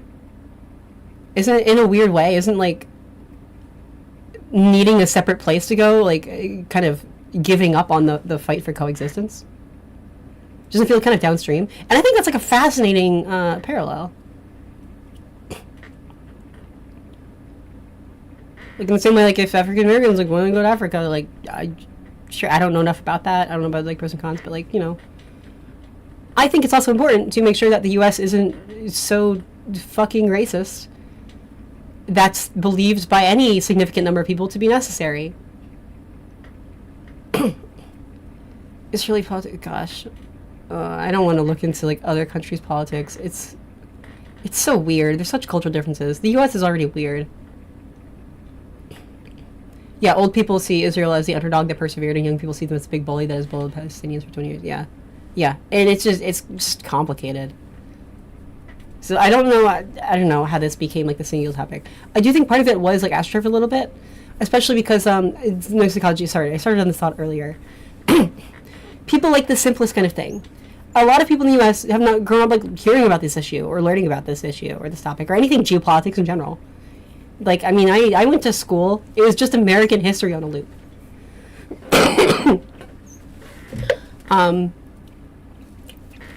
And even the language, like talking about like Free Palestine specifically, those are like big words, unfamiliar words. What I've seen since the 2024 election, when any botting efforts would have let up, we've gone back to like Gaza. And if like we have a more casual understanding of the region, people like shorter, simpler, easier to remember stuff. Like Gaza to me feels like more naturalistic language. If you are, thank you, Feldspar. If you are, however, a Russia bot farm, and you're more familiar with politics, like in Europe, and geography in Europe, and you're incentivized to lessen Western influence in Israel and therefore the Middle East, which challenges your plans for dominion over imperialism through Europe and then through beyond. Palestine is, I think, the language that Russia would reach for more. And like, I know this is weird, but this is what I remember, okay?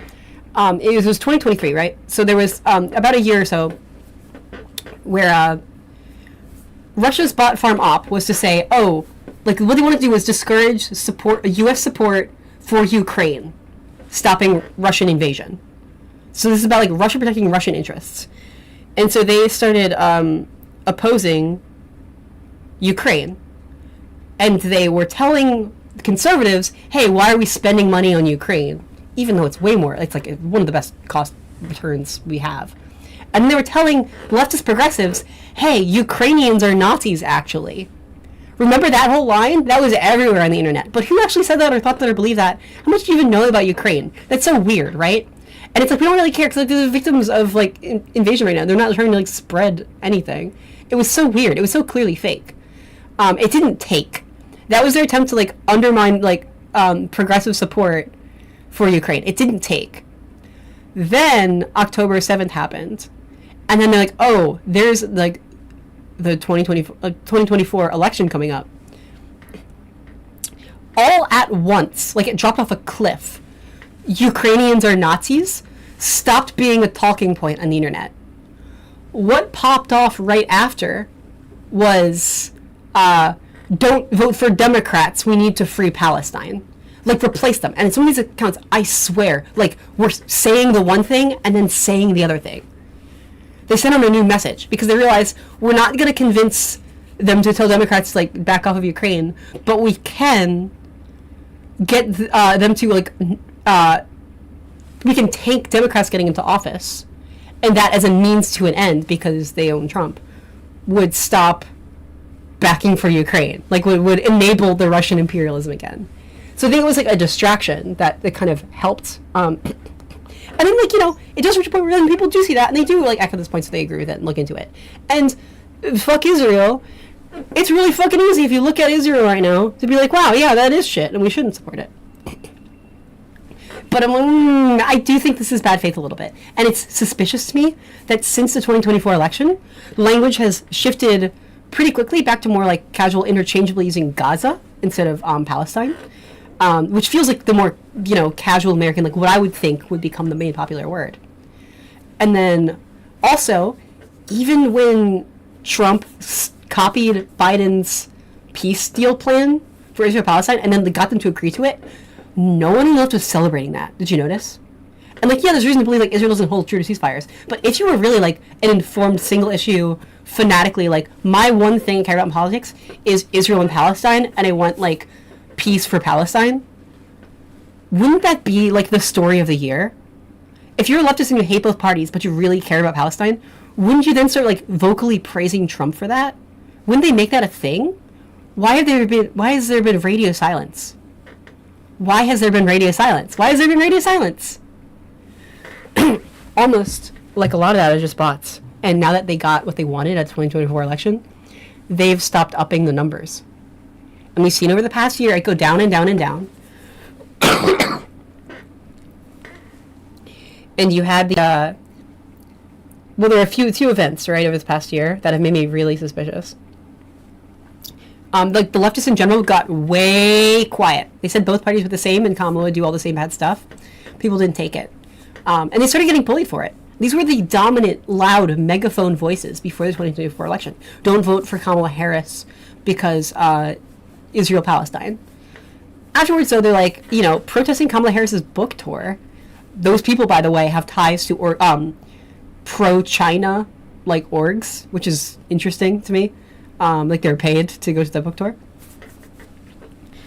But that was the losing argument, right? All the people who were like, yeah, no, like, fuck Kamala Harris. Like, they did not come out and support the person protesting the book tour. That was the losing side of that discourse online, like, by the numbers. People were like, what are you talking about? This is such like a bad priority.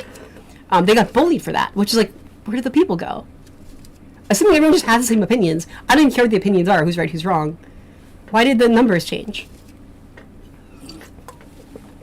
Taylor Lorenz, who I do think is an op, absolutely, was criticizing any Democratic creators who were like pro-advocacy, saying they're bought by dark money without understanding what dark money is or why. That got huge promotion and got like a huge cancellation effort towards just the creators, any creators, not even if they're backed by course or whatever, saying you should vote. That's suspicious to me. That was super amplified. But the PCL not, because that's not relevant, right? It's not actively undermining Democratic support.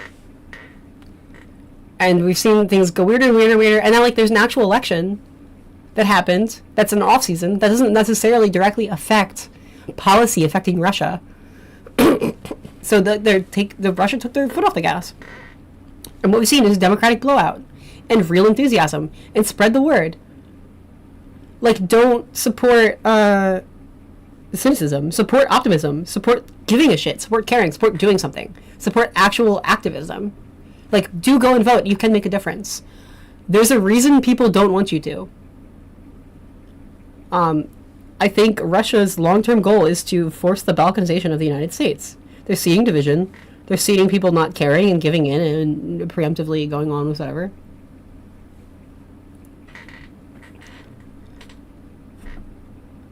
Yeah, Taylor Lorenz is an op. If I made a list of people who are like ops, like Taylor Lorenz is on it. I think Taylor Lorenz might have in part been directly, like, honestly just jealous that some creators who happen to be in chorus didn't like her as a person, and it was like just a personal scorn because she's like a privileged white woman who like could just make it a petty thing and not even care about the dramatic, far-reaching political implications of discouraging any vocal support for the Democratic Party like before election. I think it's like dangerous as hell. That's racist as hell. It's sexist as hell to just decide it doesn't matter because you want to be petty and like get people to cancel people you don't like, not realizing like what those people do. Or the influence they have on like actual political outcomes. But I think she could be promoted by that kind of thing. Hi. Welcome, people. So that I think is important. Yeah, Taylor Lorenz keeps like failing journalistic integrity checks. It's a problem. Taylor Lorenz was also at like a conservative like inauguration party in 2024, right? She was there, and she's like, yeah, like, no, these are nicer people than, like, leftists. Like, they welcome her. They invited her. They liked her. I wonder why. Like, but then, I don't know, politics is about what you do. Like, look at things more, like, practically. Like, who's supporting you, who likes you, who doesn't like you, and why? What are their goals? Also, this is maybe a bit of a hotter take, but not really. Anyone ever associated with the Young Turks is an op. Whether it's intentional or not, the Young Turks is an op factory. I mean, you can go through their whole timeline. First, you had Dave Rubin, who's now just like a straight up conservative, but he's gay. So it's like, ooh, look, hey, gay people, maybe conservatives don't totally exclude you, because look, we have one, It's like and they're all spin-offs. Like they leave the Young Turks usually when they do this, but like they're spin-offs. And then I'll like maybe it's this third way kind of thing. Maybe like, whoa, what if like these aren't in opposition? So it's like, okay, it seems like a bad kind of early attempt to like maybe get LGBT people to vote conservative. Then you have Hassan Piker, whose whole thing is like running hate ads, like running negative ads against Democrats in every election with like massive, overwhelming social media influence. Was Jimmy Dore? Wait, did Jimmy Dore also come from the Young Turks? I thought he was separate, but I might be wrong about that. That's hilarious because he's a similar thing, right? There's people who are like, "How do you do, fellow leftists? Let's not support the left practically." So yeah, everyone from there is sus. Then you have Anna Kasparian. Anna, why I left the left? Let's be transphobic together, Kasparian. That's really sus. And you notice with each model, it's getting like more. It's getting smarter, right? Like Anna Kasparian is way more subtle about it, and way more. Jimmy Dore was first. Yeah, similar kind of thing. This like, kind of smart, sophisticated. As the Democratic Party becomes clear, a coalition of like pro-LGBT, like college-educated people, Anna Kasparian is like, well, I just have some like reasonable questions about trans people. Maybe I just can't support this stuff. What if we flipped on this issue, right? Which like is another way, like you're poking a pipeline in the left that leads to the right, or that leads out of supporting the left, like an anti-left pipeline. It's a left to anti-left pipeline, whether that's voting Republican or just not voting. Anna Kasparian, I think, is like playing at a way higher level. It's way scary. And I was like, that's suspicious, right? That's divisive. Why are you trying to turn people into trans people? Where do you lead? If you can get people who consider themselves leftists or progressives or even liberals, she does appeal to that wider range to say, yeah, no, maybe we shouldn't support trans issues in election years where the left is saying we need to protect trans issues and the right is saying we need to not protect trans issues. What are the effects of that on the scale at mass? And then you have Cenk Uygur, who runs the thing. And everything he does, he's way more critical of the Democratic Party all the time, and he won't criticize Donald Trump. Why is that? This is a media organization, okay? They have money. They have media training. They know what they're doing. Why, so many times, is this what they're consistently doing? Like, put this in a system. Like, step back. Like, what are you seeing here? What are you seeing here? Yeah, it's a liberalism. Like, it's just, they don't care if you identify as a communist or a Republican per se, but just, hey, let's take people who would otherwise be like young people growing up, and then they're like, I'm curious about my political world. I want the world to be better. I want to start getting politically, like, curious and engaged and active. And these are the times with the young people who typically at each generation become like Democrats, push and like revitalize and are like young and able-bodied and are great like campaign workers, especially through the Obama years. That's how Obama like changed the world, like revolutionized politics. Is Obama turned out like a real on-the-ground, massive young people who knew new media, activists on the ground, like campaign volunteers all over the place. And then you started having organizations like these pop up and started to like, okay, what if we could like start to route those people out of doing that? It's sus. It's sus. It's sus. I don't know to the extent it's intentional, to which it's like self-motivated, to which it's paid by external people, or even if they don't realize they're doing it, it's just this habit. The practical effect all these people and groups have is to sabotage the Democratic Party. And the only alternative party, the one that certainly helps people, like, all those people really, because they're rich, are Republicans. Wow, the party that gives tax breaks to rich people. Wow. Who did Hassan Piker vote for? Who did Hassan Piker vote for? Why didn't he show you who he voted for? Why won't he say it? Why won't he come out and say it? Who did Hassan Piker vote for? For president in 2024? Who did Hassan Piker vote for? Whose side is he really on? Why won't he tell you? Why didn't he show you? And it's just, honestly, like, my top priority is not going to be criticizing the Democratic Party.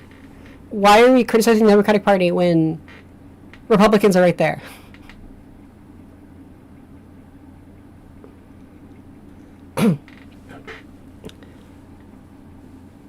So I think that's suspicious. And then also we're seeing this like amicability to it's spreading like anti-APAC and like as a talking point in a way that makes these people who are like this illiberal left fully compatible with like the Groyper movement and the Marjorie Taylor Greenes and the anti-establishment like right and like the populist right who can easily join forces to take over the Republican Party and make things way worse at the expense of the Democratic Party. By the way,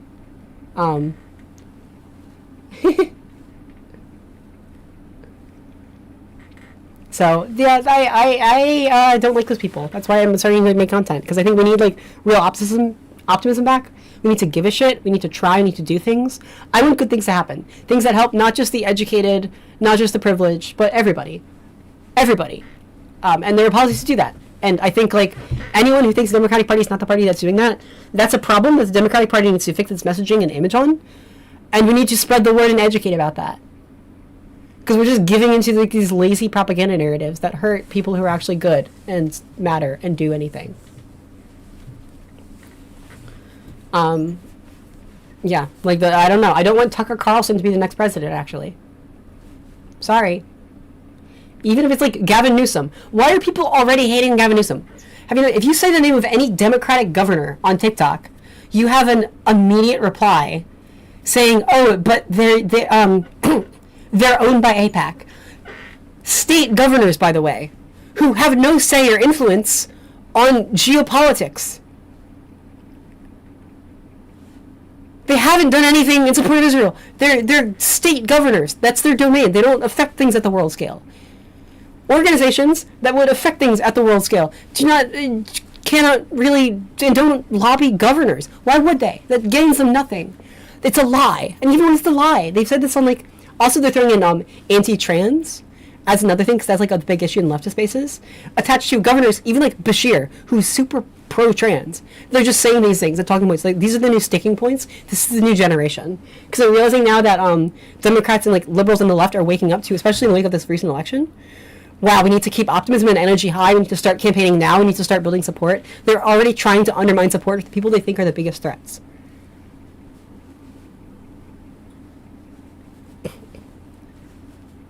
So they're automatically undermining things. And I mean, you don't have to think Newsom is perfect. I don't think anyone thinks Newsom is perfect. I don't think anyone thinks, but no politician's perfect. Why is that the framing we're accepting? Newsom saw a problem and he took initiative and stood up and fought against it. Like, no one's giving him the presidency, but he's taking it because no one else seems to want to.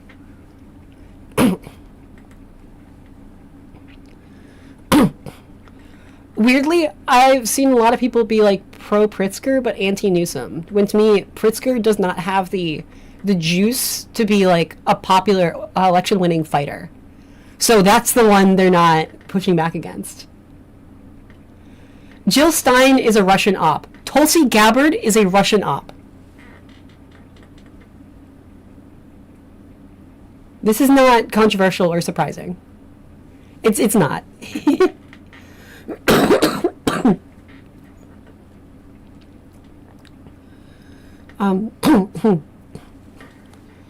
And it's like, why has the Green Party not tried to expand?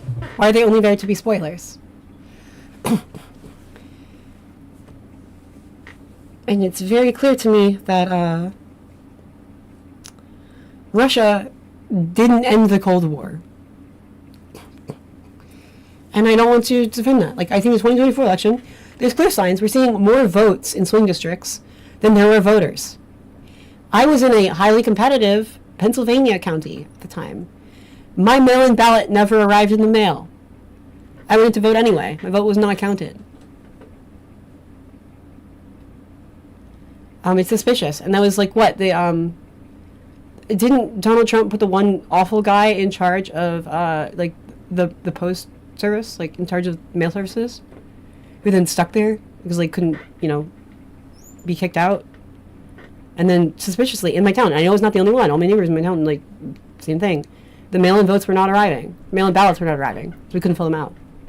Yeah, DeJoy, yeah. Piece of shit. I mean, I think this was all deliberate. I think it was election rigging. And I think there's also efforts to, in 2020, like, when Biden won, to spread the message of, like, election conspiracy and denialism even long after the election. Because in 2024, like, they did do some monkey business, and now, like, people in the left are afraid to say it, but it doesn't add up. Doesn't add up. I saw real enthusiasm for Kamala Harris. I see so many people whining about what they think Kamala Harris was about, and it's just out of step with the actual campaign ads, which I know are blasted everywhere in mainstream sources. I'm also wondering if Elon Musk was also compromised.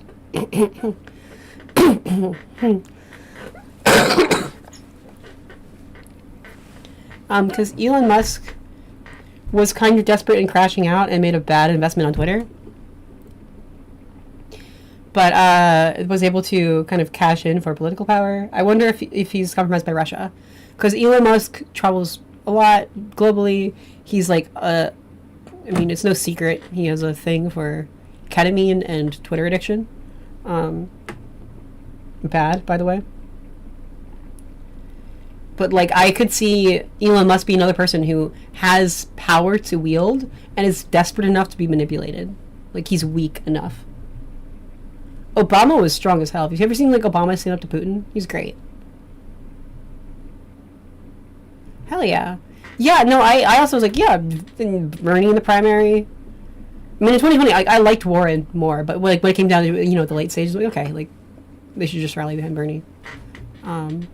And then, yeah, in the general, voted for Kamala, like, or sorry, I voted for Biden, now it's 2020, and 2024, yeah, voted for Kamala.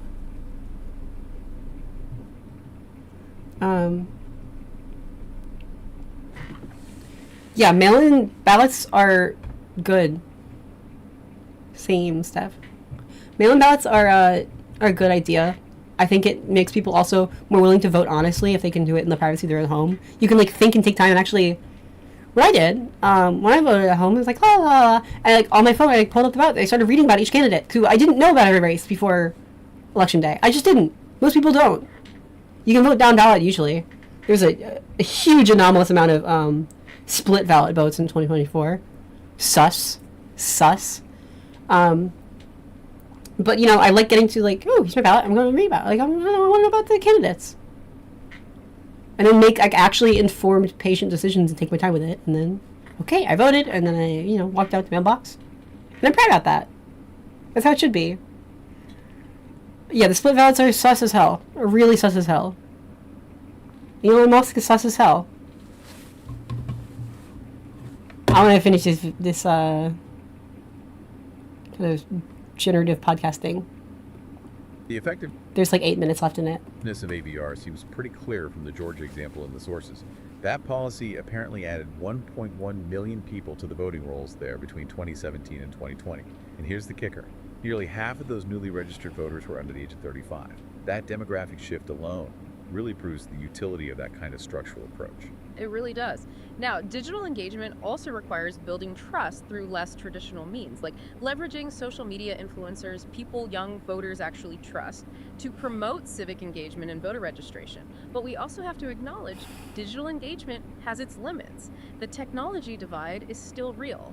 Access to reliable internet isn't universal, especially in some rural and low-income areas. So that means in-person, localized engagement, good old-fashioned organizing is still absolutely necessary to make sure every potential voter is reached. You can't just rely on clicks. Definitely.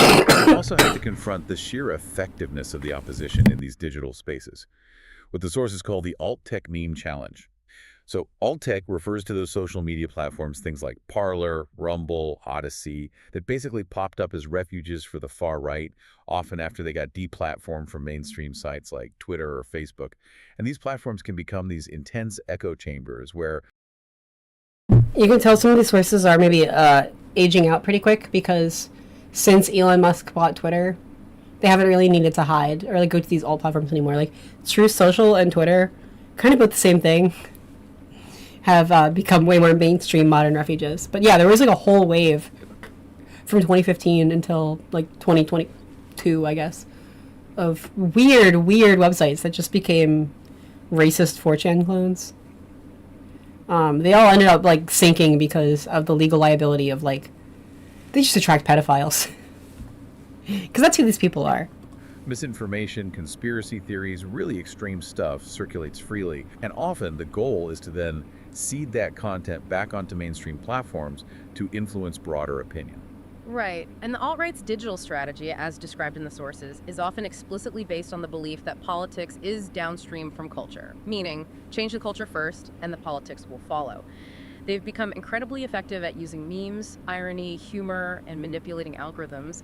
The explicit goal is sometimes stated as red-pilling normies to garner massively outsized influence compared to their actual numbers. Red pilling normies. Can you unpack that term a bit? Yeah, it's terminology borrowed from the movie The Matrix. But in this context, red pilling refers to the process of trying to convert people who are seen as uninitiated or politically moderate normies into adopting far-right ideologies. It often happens through constant, sometimes subtle exposure to shocking, humorous, or conspiratorial content, usually delivered in a very non-institutional, non-corporate package. Memes are perfect for this. Okay, so that dictates how a mainstream political brand, like the Democratic Party, might need to respond if they want to appear authentic and compete in that online space. They need to adopt what one source called the vernacular solution, meaning to gain authenticity in meme culture, a big institution, whether it's a corporation or a political Oh, I will share the link to this.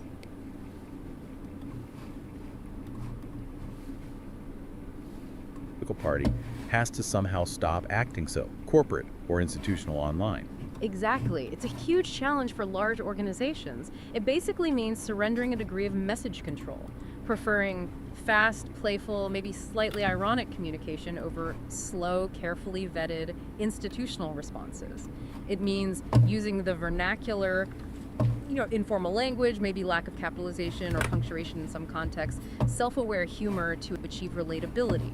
Because if a brand waits 2 weeks for 13 levels of internal review to respond to a viral meme or an online attack, well, they've already lost the conversation. It moves too. I'll tell you what, I will make a video out of this some point in the next week and throw it up on my channel. I think it's like a useful synthesis.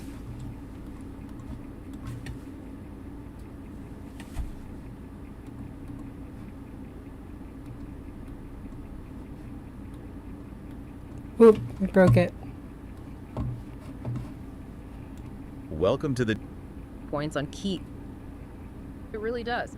Now, the explicit goal is sometimes stated to respond to a viral meme or an online attack. Well, they've already lost the conversation. It moves too fast. And you have to keep this authentic. Yes, the conservative subreddit is a ton of bots, absolutely. But also there are some authentic voices on the conservative subreddit, and it is quite worth looking at them and like seeing what they're saying. Currently, after the election night, you have a lot of people repeating the suspiciously similar talking point, which might be bots. But I might as well be coping people seeing the bots and echoing the bots. They're like, oh, these were blue wins in blue states, it's fine, doesn't matter, which is not at all true. But then there were a couple people, like power users who were like high commenters who seemed like authentic fans, who were like, no, you don't understand, please, like we're losing on these stuff, which is good. But luckily they're not being listened to, which means the right does not understand the problems with the right now. Playful act up constantly because every single interaction online contributes to the overall brand image. And this whole fluid, fast, often messy digital environment is made even more complicated by the misinformation environment. This was a big focus too. The sources point out that once people form beliefs based on misinformation, especially on highly polarized issues that connect to their identity, those positions become really sticky. They get tied directly to their personal identity, their social belongingness, who they see as their tribe. Exactly. And that makes correcting misinformation incredibly difficult. When people are confronted with facts that contradict those deeply held identity-linked beliefs, the corrective messages often fall into that latitude of rejection we mentioned earlier. It's a concept from social judgment theory. It basically means the factual information is so far outside their accepted reality, their existing worldview, that they don't even process it fairly. They just reject it outright. Right. Or sometimes it can even cause a backfire effect, where presenting contradictory evidence makes them double down harder on the false belief. Wow. And adding to that challenge, we've seen reports, anecdotes at least, from users saying their mainstream feeds like Facebook seem to be suddenly flooded with right-wing memes and misinformation, content they never followed or asked for, which suggests maybe algorithm shifts are actively pushing this kind of content more broadly now, making it even harder for objective, fact-based sources to compete for attention. huge uphill battle. And the difficulty of countering all this is rooted in some really basic cognitive biases we all have. The sources point out that while voters might have digital literacy skills, they might even acknowledge their own lack of deep knowledge on an issue or understand the risk of manipulation in general. They often remain convinced that their own ideology, their own side, is inherently immune to error or manipulation. It's a form of epistemic egocentrism, or sometimes called the bias blind spot. We think we can spot manipulation easily, but we only tend to spot it effectively in sources we already disagree with. Therefore, people remain most susceptible to persuasion or reinforcement only from sources they already trust. Which brings us back again to the paramount importance of achieving high source credibility, especially for those local candidates trying to build trust in skeptical communities. Who you hear the message from matters just as much, maybe more, than the message itself. #outro. Okay, wow. This deep dive has been incredibly comprehensive. We've really covered a lot of ground. Everything from the absolute necessity of permanent campaigning in the modern era, the theory behind party equity and brand trust, all the way down to the structural problem of geographic concentration, the tactical imperative of cracking down on specific things like junk fees, and even the need to adopt a kind of vernacular social media style to compete in the ongoing cultural battleground online. Yeah, it really revealed, I think, that the path forward for the Democratic brand, according to these sources, seems to involve this really sharp focus on an anti-corporate, grow the middle class economic message. That seems central. But that message has to be coupled with some deep organizational effort. Things like cultivating those durable factions we talked about, empowering local candidates to localize polarizing national issues, and finding ways to credibly signal to working class voters that their representatives won't just robotically align with every national party talking point. And crucially, the sources really emphasize they have to address that geographic and class alienation first, or at least simultaneously, not just focus on winning the cultural arguments. So wrapping this all up, what does this mean for you, the informed citizen, the listener, trying to make sense of this massive strategic challenge facing one of America's two major parties? Well, I think the core conflicts that just emerged again and again throughout our sources is this constant, maybe unavoidable tension. It's the tension between the need for consistency, because that's what builds long-term brand trust, loyalty, that valuable brand heritage, and the intense pressure for rapid adaptation, which is absolutely required to win short-term elections, to respond to immediate crises, and just to keep up with the fluid, incredibly fast-paced nature of digital political marketing today. Finding the right balance between those two opposing forces, consistency and adaptation, that really seems to be the core strategic imperative for the Democratic brand moving forward. That's a great summary of the core tension. And on that note, here is our final provocative thought for you to maybe chew on after this deep dive. We saw in one of the source analyses that political blogs, when they get overtly political and complex in their language, their readability actually drops dramatically. It hurts broad comprehension. It hurts their ability to go viral. So given the absolute need we've discussed for simple, concise, often maybe even ironic or vernacular messaging in this age of alt-tech and nonstop memes, how can a political party effectively balance that need with the simultaneous need to communicate complex, nuanced economic policy, things like detailed legislation on corporate tax structures or financial regulation or climate change solutions? How do you translate the intricate details of the tax code or the science behind climate action into a tweet or a TikTok video that's both accurate and effective in that fast-paced, vernacular environment? That balancing act seems incredibly difficult.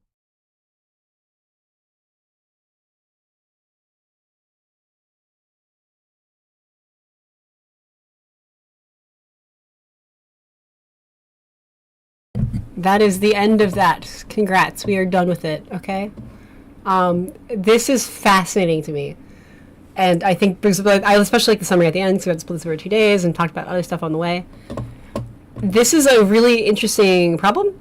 And I think, weirdly enough, the last election night already shows we're coming up with answers to it, right? Growing the middle class is the right concept with the wrong messaging. Yeah, we need to convey ideas simply. We need some universal brand that is trustworthy, regardless of the candidate, and works in every area. Because if you have a candidate who doesn't align with that like broader party messaging, it feels fake and bad and like spoils the whole brand. Like, and none of it carries through. But and so it needs to work for any candidate, no matter their personal vibe. But we also need some of their each candidate's like brand and message and policy to be more localized and even break with national stuff, right? So, what should that be? to me, I think when you go to a grocery store, this was an example brought up earlier in the podcast. It brought up like there's always there's different brands. You can have kind of like a luxury little boutique-y like Trader Joe's or Whole Foods kind of brand where it's we make hyper specific products, but they're kind of nice and specialized, or mean quality. And then there's usually one brand at any store this is like the store generic brand, and it's meant to be reliable and affordable and simple and basic, and it's just all you need. That has a certain humble charm that I think needs to be at the center of every democratic thing. Affordability. And even though that's a big word, I would normally discourage such a big word like that. I think we should find something similar, like simpler, like cheap, but cheap is negative connotation. Affordable is a word we all already know when we go grocery shopping each week. Like, that is so normalized as a word, I think people get it, and it's okay, and everyone knows it. We're the party that's going to make basic things affordable. That is a powerful, wide, universal brand, lower cost of living. However, it leaves in a lot of room on other stuff. So, when you brand Democrats as compassionate, and then you have some candidate who's like more kind of cold as like just their vibe, even if they're like smart or like Hillary Clinton didn't give compassion, and that's okay. I think she was smart. She had other qualities. The really cool thing there is affordable can still work. Because it's not about who the candidate is, it's about what they're trying to do for you. And also, people are selfish, I think, in terms of selfishness. The next thing I want to do is I really want to go into psychology stuff, like just Maslow's hierarchy of needs, the spectrums of like self-awareness. And it makes a lot of sense also what policies we should prioritize. Affordable is the universal brand. Wow. Then you can style it locally. While we keep our eye on national social progressivism and inclusivity as a message, is affordability for all. Affordable for all. I think that's the message at a national brand. That doesn't mean in Texas, they may have to bend on those social issues a little bit. They may have to run someone who's like pro 2A in Texas, which would go against the national platform. But we also know mathematically, they're not going to be enough to sway the whole party's position on that in a vote. But it still lets Texas have like the thing Texas cares about. That might even sadly mean in a Bible Belt state, I've seen like back and forth on this, maybe running like somewhat of a pro-life candidate, but knowing they're a minority and they're not going to get that done. But like give them those little wins. If it's like a niche issue that does flip people and they're on the fence and that's the only thing, compromising on a single issue to show I'm not like the other Democrats might be part of it and gain local brownie points, even if they can't meaningfully harm the national conversation. That's what we want. But overall, even if it's styled differently, affordable for all. If anyone's harping on culture issues, be like, hey, that's a weird priority. We could care about making things more affordable. And that's a brand that only expires when things are all affordable and the quality of life is high enough, and people don't care about that anymore. And we have a long way to go before that happens. What affordable means can also be tailored to your local area. There are national answers for what makes things most affordable, and there are localized answers for what makes things affordable.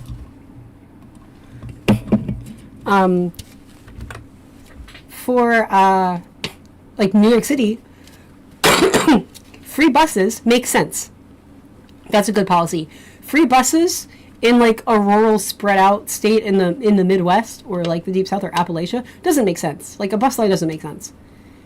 Democratic socialism is like what affordability looks like in a big liberal city. Job creation is what making life more affordable looks like in a more conservative area. These are very different strategies and very different policies, but they speak to the same kind of core value. Thank you, NeoCal. That means a lot. Thank you so much. Yeah, thank you. But I think, if we all agree, like, look, we are different people with different ideas, but we at least share the real goal of we're going to make your day-to-day life more affordable and basic needs. That's something that appeals to anybody who's, like, actually working and spending money on things. And it can look different in different areas, but it's not about the candidate who might be problematic. It's not about these broad principles and like big ideas and stances on controversial subjects that not everyone understands. it works. It works the widest and most effectively I've ever seen. So that's what I think. We need like the inherited, like, Democrat should mean affordable. Democrat should be like picking like the great value brand at Walmart or whatever. Which is what I shop a lot. And you know, even like Democratic symbol, like the blue and white D is very basic and works really well. Like just like blue and white and this kind of like boring dry symbol, like making that like whatever. This is the common basic like cheap reliable universal option. Even like aesthetic, like there's a vibe that Democrats can already tap into. Like why is Democrats icon like the donkey, the mule? That's not a flashy big strong animal, but it's boring but like with love, you know. But you know, like it's like a sturdy, reliable, like it'll help you work. If you work on like a farm, like it's good to have a donkey. It can help, you know, carry your stuff or like help some basic tasks. Like it's that reliable humility, I think, works as a brand. Compared to Republicans, you know, elephant, wow, big, strong, cool, but it's a circus animal. And I think framing Democrats as this like boring helps. But I think Joe Biden showed, if nothing else, boring helps, especially in the face of extremism. Boring helps. Biden was able to gray rock so much like extremism by just not caring. Joe Biden is the least online person on the planet, at least in the United States, and that kind of worked. And like it's, you know, if you make anything a battle of good versus evil, that will polarize, and then both sides think they're right. This is where boring can be good, right? If you think it's good versus evil, and we say like, OMG, a very conservative is so like this evil, scary fascist who's pure evil, I think, well, whatever. My enemies are always going to think I'm evil, and they're the good ones. It's just a flip, and it's validating. Like, the people will double down. If you call them evil, they'll just think, no, fuck you. Like, you don't understand me. You're evil, and I'm good. But if it's like if you just make these discussions dry and boring and non-political, like, whatever, man. Like, like, look, practically, I want to make more money. I just want to like have more money. I want to just afford groceries a little better. I want rent to be a little cheaper. You can keep all your culture war stuff, even if like someone was transphobic. If you like, look, you can be transphobic, but like I just need to make rent like a little easier. It's a higher order priority. And grounding, boring, is good. Is good, and then make them like the Democratic Party ubiquitous. I think we can start to like campaign in more places, hopefully. Grassroots donations, corporate donations, and even just being able to say like on social issues, it's not like we need to radically support anything new or grand for something like trans rights. A lot of the time, trans rights have been protected, and now there's efforts to cut them back for no reason because it became like a target. Because trans people are sexy enough to pique interest and statistically rare enough to not backfire. Like there's a reason why from 2016 to now, Donald Trump backed off of attacking Hispanic people as openly because he wants them as voters. And he realized he alienated what could otherwise be a big voter bloc. But trans people are enough of a statistical minority. Tragically, this is awful. Like, it was worthwhile for him in his calculation to bully trans people. Which sucks. Trans people don't deserve that. But, like, affordability affects everyone. And you can't oppose affordability. In this administration of all things, this Republican Party cannot, in good conscience, like, say, oh, we're the affordability ones, actually. Like, no, they're letting people go hungry, they're making healthcare skyrocket, and they're building ballrooms. That's this, like, luxury boutique thing. Like, whatever. Like, if you really hate trans people so much, that's what you're voting for, like, you're making things more expensive, you want to pay to hurt trans people, that's pathetic and weird. Everyone else should just vote for the common sense affordability party. I think it's just like way of a better win. Even through this past election night, we saw several different elections in several different states with several different cultures and several different political leanings. Affordability succeeded as a through line. And anyone running against affordability looks insane. They look jealous, and it's so easy to cast them as like, you're just like the jealous robber baron, like a Gilded Age, like kooky rich person who's insecure about it. They look like a hater. It looks bad faith. Like, it disqualifies any of their whining immediately. And that, I think, is a good angle to have. So this podcast kind of I generated like based on a ton of research because I was trying to crack this puzzle. Like, what is the winning message and brand that's simple enough to connect? Brought up a lot of good points of identifying problems, but didn't really give a solution. And then this past election, I'm like, oh wow, we already figured out the solution, and that's pretty cool. Democrats are the affordability party, and I think that's like really the message to spread going forward. Specifically, affordability for you, affordability for working Americans. Even like average Americans, I think is a bit like because people don't consider themselves average. Even though the alliteration would help psychologically, I think like affordability for like working Americans. Working kind of appeal to the working class people and middle class people. Work also has a positive psychological connotation among most Americans because like the Puritan like work ethic, like the biases and origins of America, which are like very religious, but also not very religious. Like there's this weird American culture that's says it's Christian, but it's not actually about like theology. It's about this like virtue of work, which made them kind of weird. Like the Pilgrims are kind of weird. And people don't want to feel like they get handouts. They want to feel like they're being rewarded for their hard work. They want to feel like it's justified. Like there's problems with that, but you got to play to it. You can't just like ignore it. Yeah, so overall, I think that's kind of like where I'm landing. Like affordability for you, affordability for working Americans. I think these are like effective lines. Versus the party of protecting the elites. And elites is the word. You can say the rich, but similarly, most people... Ooh, oh yeah, could you say the name of the book again? Sorry, I'll write it down. I'll write it down right now. I'm pulling up my notepad. Even if you say like, oh, like tax the rich, eat the rich. Most Americans will consider themselves rich or fortunate, or think people are just jealous of them, even if they're not rich. But elites, people don't want to like associate themselves with elites. Elites has a negative connotation, and it feels like this kind of alien other. Also, in the way that right now we're seeing like a push of weird fascists and gripers and bots try to like push anti-Semitism narratives. It helps hijack that narrative and push it back onto like it's about the disproportionately wealthy like billionaires. It's takes that back. So we don't like just let that kind of float out there and then become defined on weird religious lines. Okay, American nations by... Cool, awesome, write it down. Thank you. Cool. So yeah, that I think is the good angle to push. And any political conversation. Yeah, thank you so much, my guy. Even if like a conservative comes to me now and starts like whining about the culture war, I'll be like, hey, I just want life to be less expensive. Just say that. Just drop that. It's like this boring boulder you can drop that makes like the whole conversation seem petty. And I'm gonna start doing that for a while and just see how that hits, I think.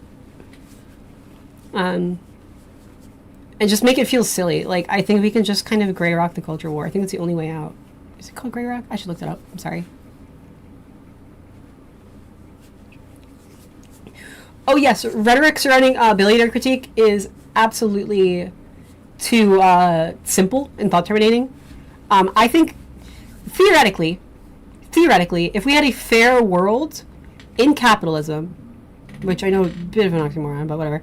Like theoretically, if we got rid of systemic injustice, everyone had the opportunity to build wealth. Then we let our money make money. Inflation happens. Wealth is supposed to go up. Like if we all floated up.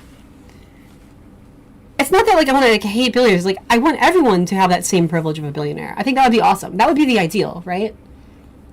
Like that would be like, we'd all be rich. We'd all get to do whatever and have fun stuff. The problem is some people are doing that not only when other people can't, but actively at the expense of other people. And there's no point at which like being wealthy immediately, like there's no dollar amount where having money becomes suddenly a bad thing. It's just the exploitation. So yeah, like critiquing billionaires is very simplistic. It doesn't always work. It's not always like a shortcut for all like moral value. There are better and worse ways to gain money. Like if you make a product people really like someone like Taylor Swift is her own problem. She's very basic, but she made her money by being a performer who people liked her performances and then went to her concerts and gave her money for that.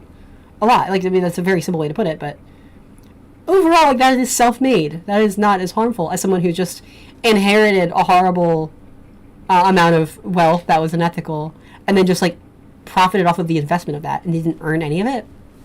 That is less ethical.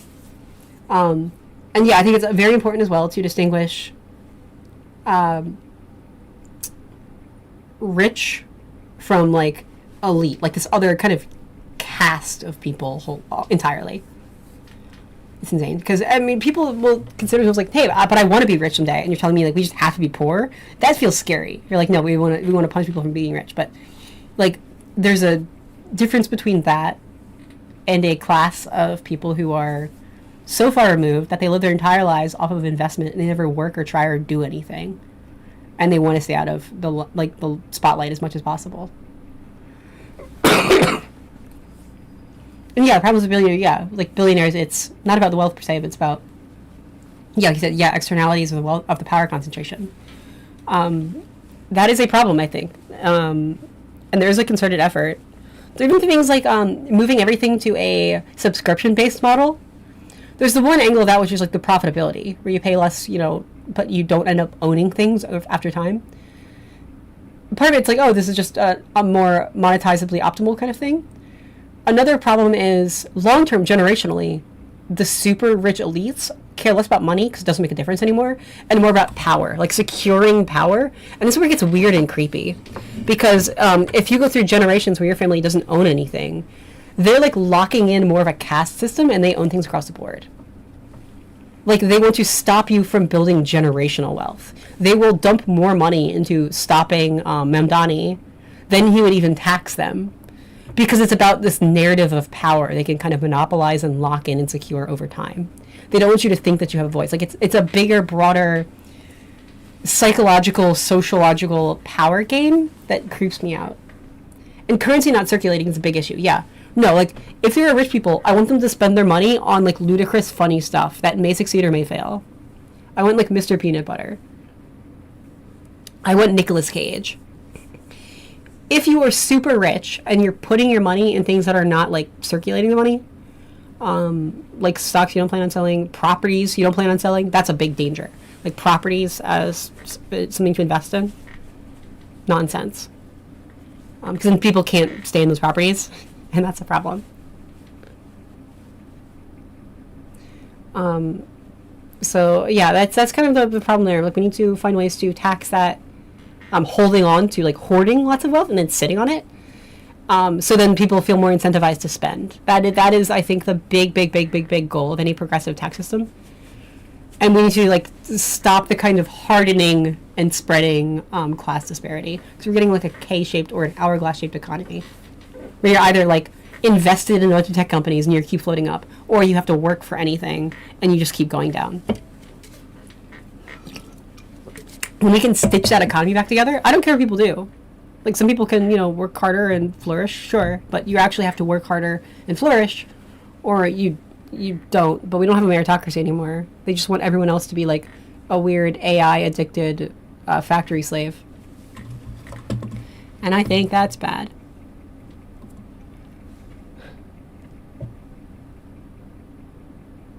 Yeah, exactly. Yeah, like, there are employers who will spend, like, so much time and money and effort union busting, just for the narrative. Yeah, and it's like, it outweighs what the union would cost them, but it's more about, like, sending a message, and that's creepy. Something I've been keeping up with too, the concept of a Vance Rubio ticket in 2028, which is what Trump is floating as an idea, and I think it's a disaster. I mean, I hate what the Republican Party is right now. I hate them. But I found a thread on the conservative subreddit, and it's really fun to do opposition research and see what they care about. And I want to take a look at it. So I thought this was fun. So they're like, yeah, I think a Vance Rubio ticket would be good. So here's the problem with the Vance Rubio ticket. It is stronger than people think. Vance feels creepy. Both these people feel creepy and kind of weak at a social charisma level. Like, there's a vibe there. But they can fake it enough that people who are, like, really bought into, like, huffing Fox News propaganda and this, like, sense of duty to the party will lie to themselves and each other and say they're good candidates and kind of negate that over time. This is a candidate. This is a ticket, however, that is trying to appeal to Catholics and Hispanic voters a lot, and like Christian voters a lot. This is like the establishment Republican Party. Yeah, honestly, Rubio is stronger than Vance, but whatever. So it's just like their thoughts on it. They're like, I think that would be hard to defeat, because what they're gonna do is that, you know, they have a white guy who's a late in life Catholic, supposedly. JD Vance is not really Catholic. You may think he is, but he's stupid and doesn't like the Pope. And Rubio is Hispanic, and lots of Hispanic and Latino people are Catholic. So they're trying to appeal to this. They're trying to lock down Florida as a red state, trying to lock down like Texas as a red state, in the South. And so I want to see like how the conservatives right now are taking to this idea. Because I think this is interesting to me. Just have a regular primary to figure it out. And this is what's cool, because this is a problem that I think the Democrats make a lot, is instead of leaving things up to a fair and open primary to actually, like, honestly get an open early survey of what your base cares about, they just kind of force, like, here's the lineage, here's what it is. And it's a problem, too, with Trump pushing this kind of, like, monarchy dynasty kind of vibe, where, like, he just chooses a successor. They can get in line, but like, not with any true passion. And once Trump is gone, the reason for the passion also goes away. So they're already, like, hesitating, like, we should just have a primary. Yeah, see, we're the party that still does primaries, unlike the other one. Interesting. Haha, we need to worry about not losing majorities in the midterms. Oh, no. Yeah, these people are just, like, worried about right now in the shutdown. They can't even think this far ahead, which is good. It means they're having trouble starting to build momentum for the long term compared to, Democrats who are already figuring out, like, how to win the midterms in 2028, like, pretty succinctly. This is a good question. How are Republicans going to campaign on those issues if they codify them into law?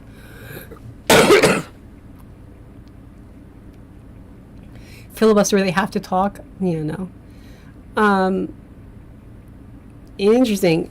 So the filibuster is a fascinating topic. I support getting rid of the filibuster. I think it's important that we start to see actions and consequences of electing different people. Republicans are terrified about nuking the filibuster because on some level they know their policies are unpopular. They can no longer campaign on them once people see even some of them in effect, which is a big one. And also they're terrified about what Democrats will do. This is the conservative subreddit. I like looking at what the opposition thinks. I like looking at what these people think they're saying behind closed doors and what they actually seem to believe. And it helps kind of understand that perspective a little bit. I like seeing their comments and opinions and discussion on the news. A lot of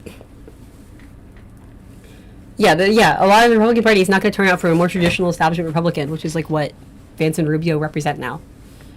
And in the same way, we're like, hey, we can't comply in advance to fascism. That's a bad thing to do. It's a weak thing to do. Don't psych yourself out based on what someone else will do. Don't talk yourself down. Republicans are terrified about nuking the filibuster to do what they want because they're worried that the Democrats will use it too. So they're like hiding, which is, I think, very fun and useful.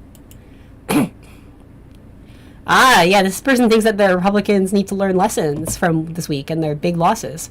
And this is a top 1% commenter. So this is like a real human who's worried about his own party. This is someone who's actually like locked in and paying attention, which is good. They're not just a lazy sycophant. The lesson is they aren't going far enough. Wild. My personal frustration. This is like, see? This is a weak point to chip away at. On the campaign trail, it seemed like he was going to war with the deep state, overspending, etc. But now it feels like he's trying to work with them. Where are the convictions? See, this is what we mine for here. This is the gold. Okay? This is why we take a look. They're concerned about this. Replies deleted. Good. They're hiding the opposition and the worries. This is really cool. This is a subreddit that quite terrifyingly like censors anything that's not groupthink, but they leave up some stuff. It's a little on the fence. So they feel like they are worried that Trump has become the deep state, that he is overspending, especially with stuff like the ballroom. That's a bad look. They're not cutting down on spending enough, even though there's Doge stuff, but that's been faded out of the memory now, right? Because Donald Trump has turned on Elon Musk a little bit. They've not done enough to patch that relationship up publicly. They forgot that already. So they don't get credit for the Doge cuts. They know it was reckless and bad and cringe, so they've dissociated. But right now what we're seeing, it looks like overspending. Like the ballroom. It's a bad look. They're the party of, like, giving money to the elites. I don't think Vance has the charisma to carry the country or motivate propensity voters to vote. He's extremely intelligent. He's not, but can come up with smarmy and unfeeling. Good. Smarmy and unfeeling. They like Rubio, though. Okay? Aha! Rubio isn't America first. Good. Division. Sow the division. You should start saying this. Say this everywhere. Rubio isn't America first. He's a political weather vane riding coattails. This is true, honestly. He's a globalist. Okay. This is what's really funny to me is the debates over globalism. Because they want to say they put America first, but also they want to be the party of, like, free trade in the economy, and they don't realize these two are opposite things. They're just individual talking points they picked up. Aha! See? Are you a globalist? You don't want to be a globalist, right? But also, oof, protectionism is bad, and tariffs are bad. Traditional conservatism is good. See? These opinions conflict with each other. Make these people fight each other. Thank you, Feldspar, for the 8 roses. Thanks a lot. But yeah, these are the lines where, like, there are fractures. Push on the fractures. In the same way that leftists will gatekeep and tear down liberals at every opportunity. Conservatives love projecting this outside-facing image of strength and unity that they don't have. Thank you for the rose, Feldspar. Sorry, I have a cold.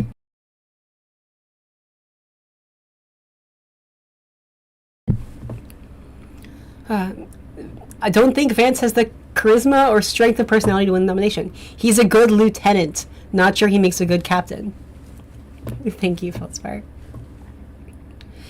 I think this is a point where you can bring this up to them. Vance is a good follower. That's amicable to conservative spaces. You can say that to them. They'll agree.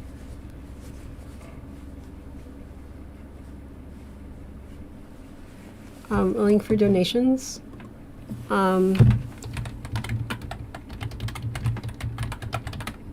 Yeah, thanks. Yeah, you can, if you want to donate to me, you can do so at the, my website. It's my link in bio on TikTok, too.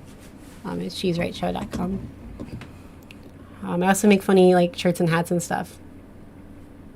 Bell Venmo. I don't have a Venmo right now. But I'll make one.